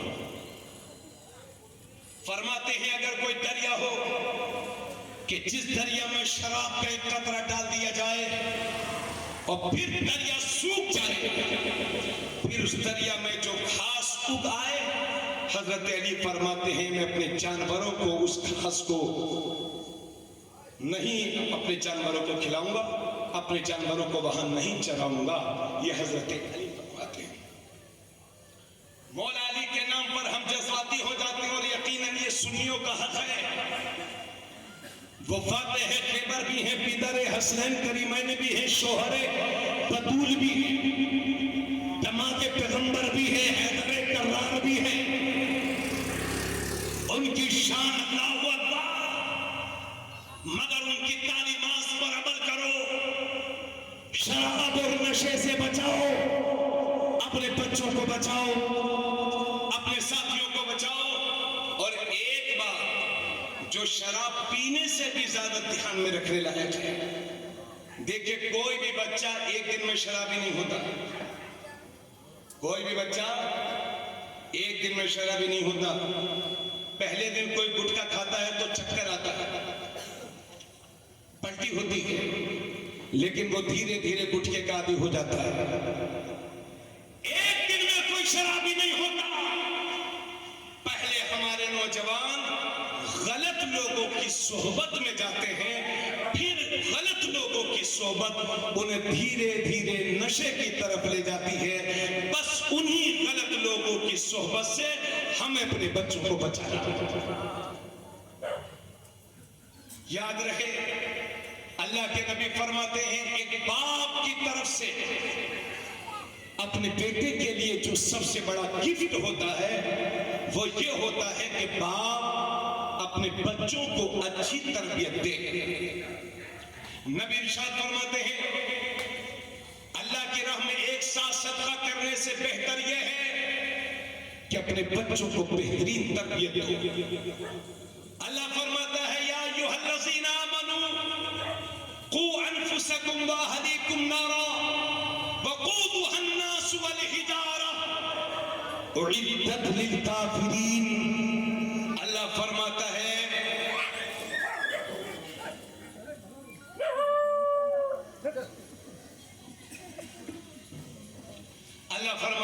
मुसलमानों, अपने आप को और अपने बच्चों को जहन्नम की आग से बचाओ।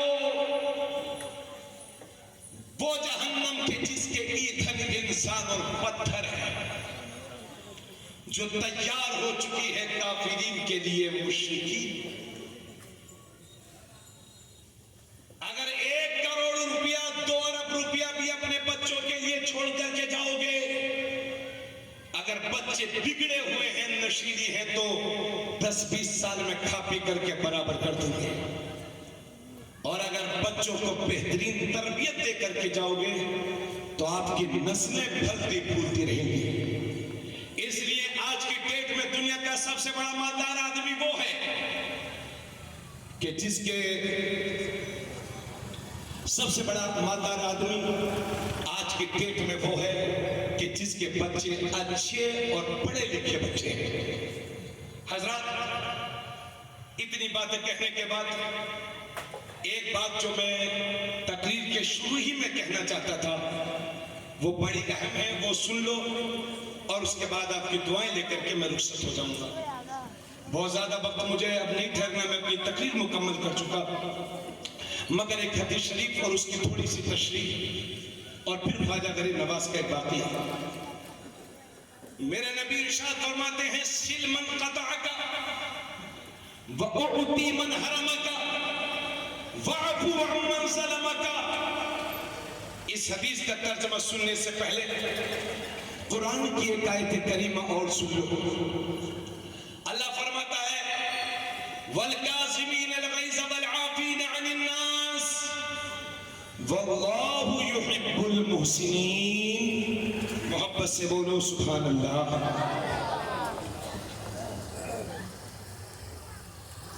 अल्लाह फरमाता है जो लोग गुस्से को पी जाते हैं और लोगों को माफ कर देते हैं, अल्लाह नेकियां करने वालों को पसंद फरमाता है।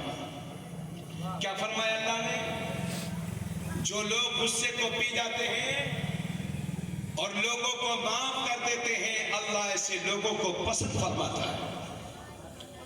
आज हमारे नौजवानों को देखो तो जरा जरा सी बात में गुस्सा, और कुछ लड़के तो कहते हैं हजरत हमसे तो गलत बात बर्दाश्त ही नहीं होती। अरे मेरे भाई, गलत बात ही तो बर्दाश्त करने वाली होती है, सही बात तो सभी बर्दाश्त करते हैं। अब मैं आपके सामने तकरीर कर रहा हूं, सही सही बातें बोल रहा हूं, आप बर्दाश्त कर रहे हैं। अगर मैं गलत बातें करने लगूं तो आप कहेंगे मौलाना तकरीर बंद करिए, जाइए अपने घर, हो गया जलसा। तो गलत बात ही तो बर्दाश्त करने वाली होती है। इसको दिल की तख्ती पे लिख लीजिए और बात मैं खत्म कर रहा हूं, गौर से सुन लीजिएगा पूरी तकरीर का निचोड़। अल्लाह के नबी फरमाते हैं कि जिस तरह से बेलुआ शहद को बर्बाद करता है, इसी तरह से गुस्सा ईमान को बर्बाद करता है। आका ने फरमाया बहादुर वो नहीं है जो किसी दूसरे पहलवान को मैदान में शिकस्त दे दे, जेर कर दे, बल्कि बहादुर वो है जो गुस्से के वक्त में अपने आप पर कंट्रोल कर ले। जरा जोर से बोलो सुभान अल्लाह। हजरत मूसा अलैहिस्सलाम ने अर्ज किया था, मेरे मौला इस दुनिया में तेरा सबसे अच्छा बंदा कौन है? सबसे ज्यादा प्यार तो अपने किस बंदे से फरमाता है? इरफान भाई थोड़ा तवज्जो चाहूंगा बस। हाँ। हजरत मूसा ने अर्ज किया, मौला करीम दुनिया में तुझे सबसे ज्यादा महबूब कौन बंदा है? अल्लाह ने इरशाद फरमाया, मुझे सबसे ज्यादा बंदा वो पसंद है कि जो कुदरत रखते हुए दूसरे को माफ करते हैं। यानी अगर आपने मुझे गाली दी या मैंने आपको गाली दी, माज़अल्लाह सुम्मा माज़अल्लाह, और आप ताकत रखते थे कि ईंट का जवाब पत्थर से दे दो, उसके बावजूद भी आपने गाली सुन करके ऐसे बन गए जैसे सुना ही नहीं, माफ कर दिया। नबी फरमाते हैं अल्लाह के नजदीक वो बंदा सबसे बेहतरीन बंदा है। अब इस हदीस का निचोड़ सुनो। फरमाते हैं आका सिल मन कताका व ओती मन हरमका वाफु अम्मन सलमका, जो रिश्ते को तोड़े तो तुम उससे जोड़ो, और जो तुम्हें कुछ न दे फिर भी उसे दो, और जो तुम पर जुल्म करे उसको माफ कर दो। जरा जोर से पूरा मजमा बोले भैया इको बंद करो यार, इसका बिल्कुल इको बंद कर दो। फरमाते हैं आका जो रिश्ते को जोड़े तोड़े तो तुम उसे जोड़ो, और जो तुम्हें कुछ न दे फिर भी उसे दो। वाफ़ु अम्मन ज़लमा का, जो तुम पर जुल्म करे उसको माफ कर दो। आज तोड़ने वाले ज्यादा हैं, जोड़ने वाले कम। और तिरमिज़ी शरीफ की हदीस से आका फरमाते हैं जो रिश्तों को तोड़ता है अल्लाह उन्हें तोड़ता है, और जो रिश्तों को जोड़ता है अल्लाह उन्हें जोड़ता है। ये तिरमिज़ी शरीफ की हदीस है। आज इसी आपके मोहल्ले में शायद के कोई घर ऐसा हो जहां आपस में भाई भाई में नफरतें ना हो, दुश्मनी ना हो। आज हमारा आलम यह है कि हमारे 5 दोस्त हावड़ा में हैं और 5 दोस्त नाखुदा मस्जिद के पास हैं और 10 दोस्त हमारे खिजरपुर में घूम रहे हैं। मगर जब हम घर आते हैं तो सबसे बड़ा दुश्मन हमारा भाई लगता है। इन नफरतों को खत्म कर दो। नबी फरमाते हैं जो रिश्तों को तोड़ता है अल्लाह उसे तोड़ता है, और जो रिश्तों को जोड़ता है अल्लाह उसे जोड़ता है। और हदीस के अल्फाज सुनिए, जोड़ने वाले को वासिल कहते हैं, तोड़ने वाले को कातिअ कहते हैं, तोड़ने वाले को कातिअ कहते हैं, जोड़ने वाले को वासिल कहते हैं। और ये मेरे नबी फरमाते हैं कि वासिल वो नहीं है कि आप मेरे घर आए और मैं आपके घर चला गया, उसे वासिल नहीं कहते, बल्कि वासिल उसे कहते हैं कि आप मेरे घर नहीं आ रहे हैं फिर भी मैं आपके घर जा रहा हूं, उसे वासिल कहते हैं। सिर्फ शबे बारात में मैसेज लिख के भेजते हो कि भैया माफ कर दो। अगर बंदों की हद तलफी की है तो व्हाट्सएप या फेसबुक के मैसेज से गुनाह माफ नहीं होते। शबे मिराज दुआ कर देना हमारे लिए। कैसे दुआएं कबूल होंगी?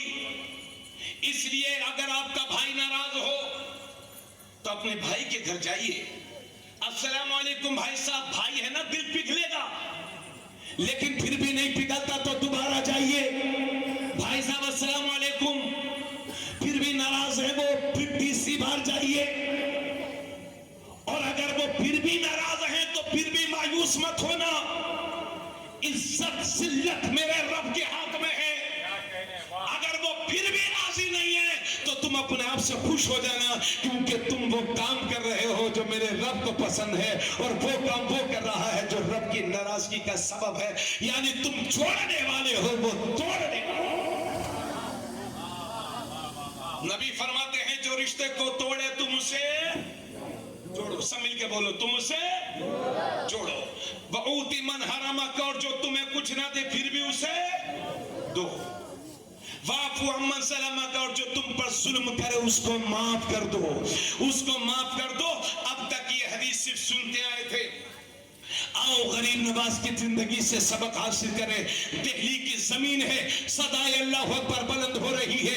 मदीना शरीफ से हुक्म नबी मिला, मेरे ख्वाजा दुनिया भर का दौरा करते हुए शहर दिल्ली में पहुंचे। सदाए ला इलाहा इल्लल्लाह बुलंद हो रही है। आपके दुश्मनों से रहा न गया। एक नौजवान को लालच दे दिया, उसे चढ़ा दिया, ये जो फकीर आए हैं, दुर्वेश आए हैं, इनको कत्ल कर दो, इनका मर्डर कर दो। उस नौजवान ने लालच में आकर के जहर में पूछा हुआ एक खंजर बदल के नीचे दबाया और ख्वाजा गरीब नवाज के बारगाह में हाजिर हो गया। मेरे ख्वाजा फरमाते हैं, कहो मियाँ कैसे आए हो? तो कहता है, हजरत साहब बड़े चर्चे हैं आपके, गुरुजी बड़े फेमस हो गए हो दिल्ली में आप, तो मैंने सोचा आपके चेहरे का दीदार कर लूं, आपको देख लूं, आपकी ज़ियारत कर लूं। बैठा रहा, बोल ये रहा है, मगर नियत थी अभी मौका मिलेगा, अभी सर कलम कर दूंगा। अब धीरे धीरे ख्वाजा की महफिल से लोग उठ करके जाने लगे। अब वो तन्हा बैठा है, हिम्मत नहीं हो पाई उठने की। हजरत जब अल्लाह बहुत बड़ा काम लेता है तो मादी ताकतों के साथ रूहानी ताकत भी अता फरमाता है। जब वो अकेला रह गया और नहीं उठने की हिम्मत हो रही है तो मेरे ख्वाजा मुस्कुरा के फरमाते हैं, कहो मियाँ जिस काम से आए हो वो काम करते क्यों नहीं हो? खंजर निकाला और ख्वाजा के कदमों पे रख के बोला, मेरे सरकार आपके दुश्मनों ने मुझे चढ़ा दिया था, जिसके नतीजे में आपको मारने के लिए आया था, लेकिन हुजूरे वाला ये खंजर है और ये मेरा सर है। मैं बहैसियत मुजरिम आपकी बारगाह में अपने आप को पेश करता हूँ, मुझे जो चाहे सजा दे। वाहरे खुन वाहरे रहमतुल लिल आलमीन के नवासे, अगर मेरे ख्वाजा चाहते तो अपने खादिमों से कहते, ये खबीस मेरा कत्ल करने आया है, इसका सर उड़ा दो, इसका सर कलम कर दो। लेकिन नहीं, वो तो अखलाक का पैकर थे, अखलाक की तलवार लेकर के आए थे। नतीजा ये हुआ कि उसको माफ कर दिया, और जब माफ कर दिया तो फिर उसने कलमा पढ़ा, और जब कलमा पढ़ा तो ख्वाजा की सोहबत में रहने लगा, तो ख्वाजा ने खिलाफत भी दे दी। और ख्वाजा की सोहबत में रहते रहते अल्लाह ने उसकी किस्मत को इतना बुलंद कर दिया कि 45 बार उसने काबतुल्लाह का हज किया था। आया था ख्वाजा को कत्ल करने, तवज्जो चाहूंगा, लेकिन बन गया मोमिन कामिल 45वां। उसने काबतुल्लाह का हज किया था 45वां, और आखिर में काबा शरीफ के खादिम बन गए वो, और मक्का शरीफ में उन्हें मौत नसीब हुई। आज भी उनका मजार शरीफ मक्का शरीफ में है, समझ गए? आज भी उनका मजार शरीफ मक्का शरीफ में है। इसलिए चलते फिरते मुसलमान बन जाओ। अब जिसको देखो वो चिश्ती बन रहा है, हम चिश्ती हम चिश्ती हम चिश्ती। अरे हम भी चिश्ती, कादरी भी है और चिश्ती भी है, मगर जानते हो ये चिश्ती है क्या? अभी तो यहाँ पर कोई टोपी दिखाई नहीं दे रही है। एक टोपी जो चिश्तिया टोपी होती है 4 कोने वाली, ये ख्वाजा गरीब नवाज को जब आपके पीर और मुर्शिद ने मुरीद किया था तब पहनाई थी। उसका नाम है कुलाह चहार तरकी। समझ गए? ये चिश्ती क्या है? असल में खुरासान के करीब में एक जगह थी चिश्त, वहां एक बुजुर्ग थे शेख अबू इसहाक शामी। वहां पर उन्होंने एक मरकज कायम किया था अवाम की इस्लाह और तरबियत के लिए। आपके पीर और मुर्शिद ने, इधर देखे वक्त नहीं है, शेख अबू इसहाक शामी को आपके पीर और मुर्शिद ने मुरीद किया तो फरमाया जाओ तुम चिश्त चले जाओ और वहां जाकर के दीन की खिदमत करो। शेख अबू इसहाक शामी चिश्त गए। वहां पर एक मरकज था, एक सेंटर था मुसलमानों का, जहां मुसलमानों की तरबियत होती थी। उस मकाम को कहते हैं चिश्त, और तारीख के ये पहले शेख हैं शेख अबू इसहाक शामी। यही सिलसिले चिश्तिया के बुजुर्ग हैं, पहले बुजुर्ग हैं, और इनका मजार शरीफ मुल्क शाम में है। वही मुल्क शाम जिसे हम सीरिया कहते हैं, वहां से ये सिलसिला शुरू हुआ। और हिंदुस्तान में इस सिलसिले को, जो एक मकानी निस्बत थी, लेकिन सिलसिले चिश्त में तब्दील, सिलसिले चिश्त नाम से ये जाना गया। आज अल्हम्दुलिल्लाह चिश्ती कहलाने वाले लाखों में नहीं बल्कि करोड़ों की तादाद में पाए जाते हैं। कितने? करोड़ों चिश्ती।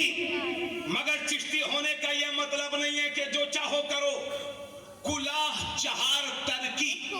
जब ख्वाजा गरीब नवाज को आपके पीर ख्वाजा उस्मान हरवनी ने जब आपको मुरीद किया था, एक टोपी पहनाई थी, बाल तराशे, एक गलीम अता फरमाया और एक टोपी अता फरमाई, कुलाह चहार तरकी जिसका नाम है। असल में कुलाह के माना टोपी होती है। क्या? टोपी।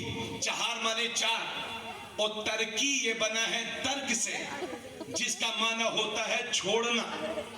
तो कुलाह चहार तरकी का मतलब हाजी शरीफ साहब ने नसीहत के तौर पर इस तरह बयान किया है, तरके दुनिया यानी दुनिया छोड़ दो, दुनिया से रग़बत ना रखो। और दूसरी चीज तरके उक़बा, आखिरत की फिक्र छोड़ दो, यानी आखिरत की तैयारी करो। इसलिए नहीं कि तुम जहन्नम से बचोगे, बल्कि इसलिए कि रब राजी हो जाएगा।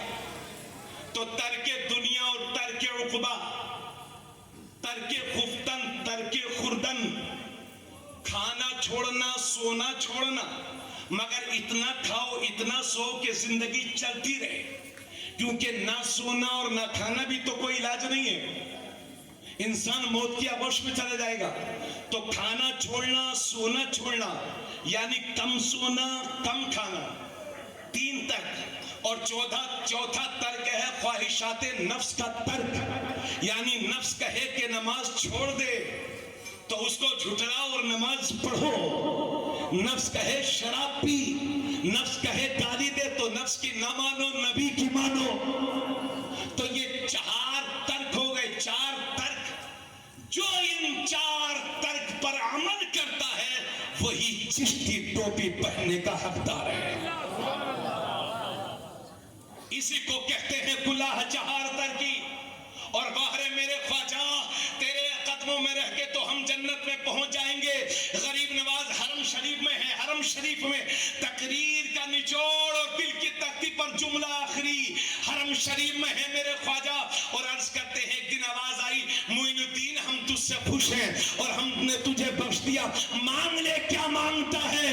तो ख्वाजा गरीब नवाज अर्ज करते हैं, मेरे मौला मैं तुझसे यही मांगता हूं कि जो मेरा मुरीद हो और मेरे सिलसिले में जो क़यामत तक मुरीद हो उसे माफ कर दे, उसे बख्श दे। गैब से आवाज आई, मुइनुद्दीन तू हमारी मिल्क है, हमने तेरे मुरीदों को भी बख्श दिया और क़यामत तक जो तेरे सिलसिले में मुरीद होगा हमने उसे भी बख्श दिया है। मुबारक हो आप सबको, ख्वाजा हिंद वो दरबार है, आला तेरा कभी महरूम नहीं मांगने वाला तेरा, इसलिए ये जिंदगी दोबारा कभी ना मिलेगी। अच्छे पक्के सच्चे मुसलमान हो जाओ। बच्चों तुम्हारे कांधों पर जिम्मेदारी है, दीन इस्लाम को हर कौम तक ले जाओ, गैर मुस्लिमों को बताओ इस्लाम में क्या चीज अच्छी है, क्या चीज किस चीज से मना किया गया है। खुद भी बचो, अजनबिया औरतों को देखो निगाहें नीची कर लो, शराब से बचो, तर्क नमाज से बचो, चोरी से बचो, डकैती से बचो। ये जिंदगी दोबारा न मिलेगी।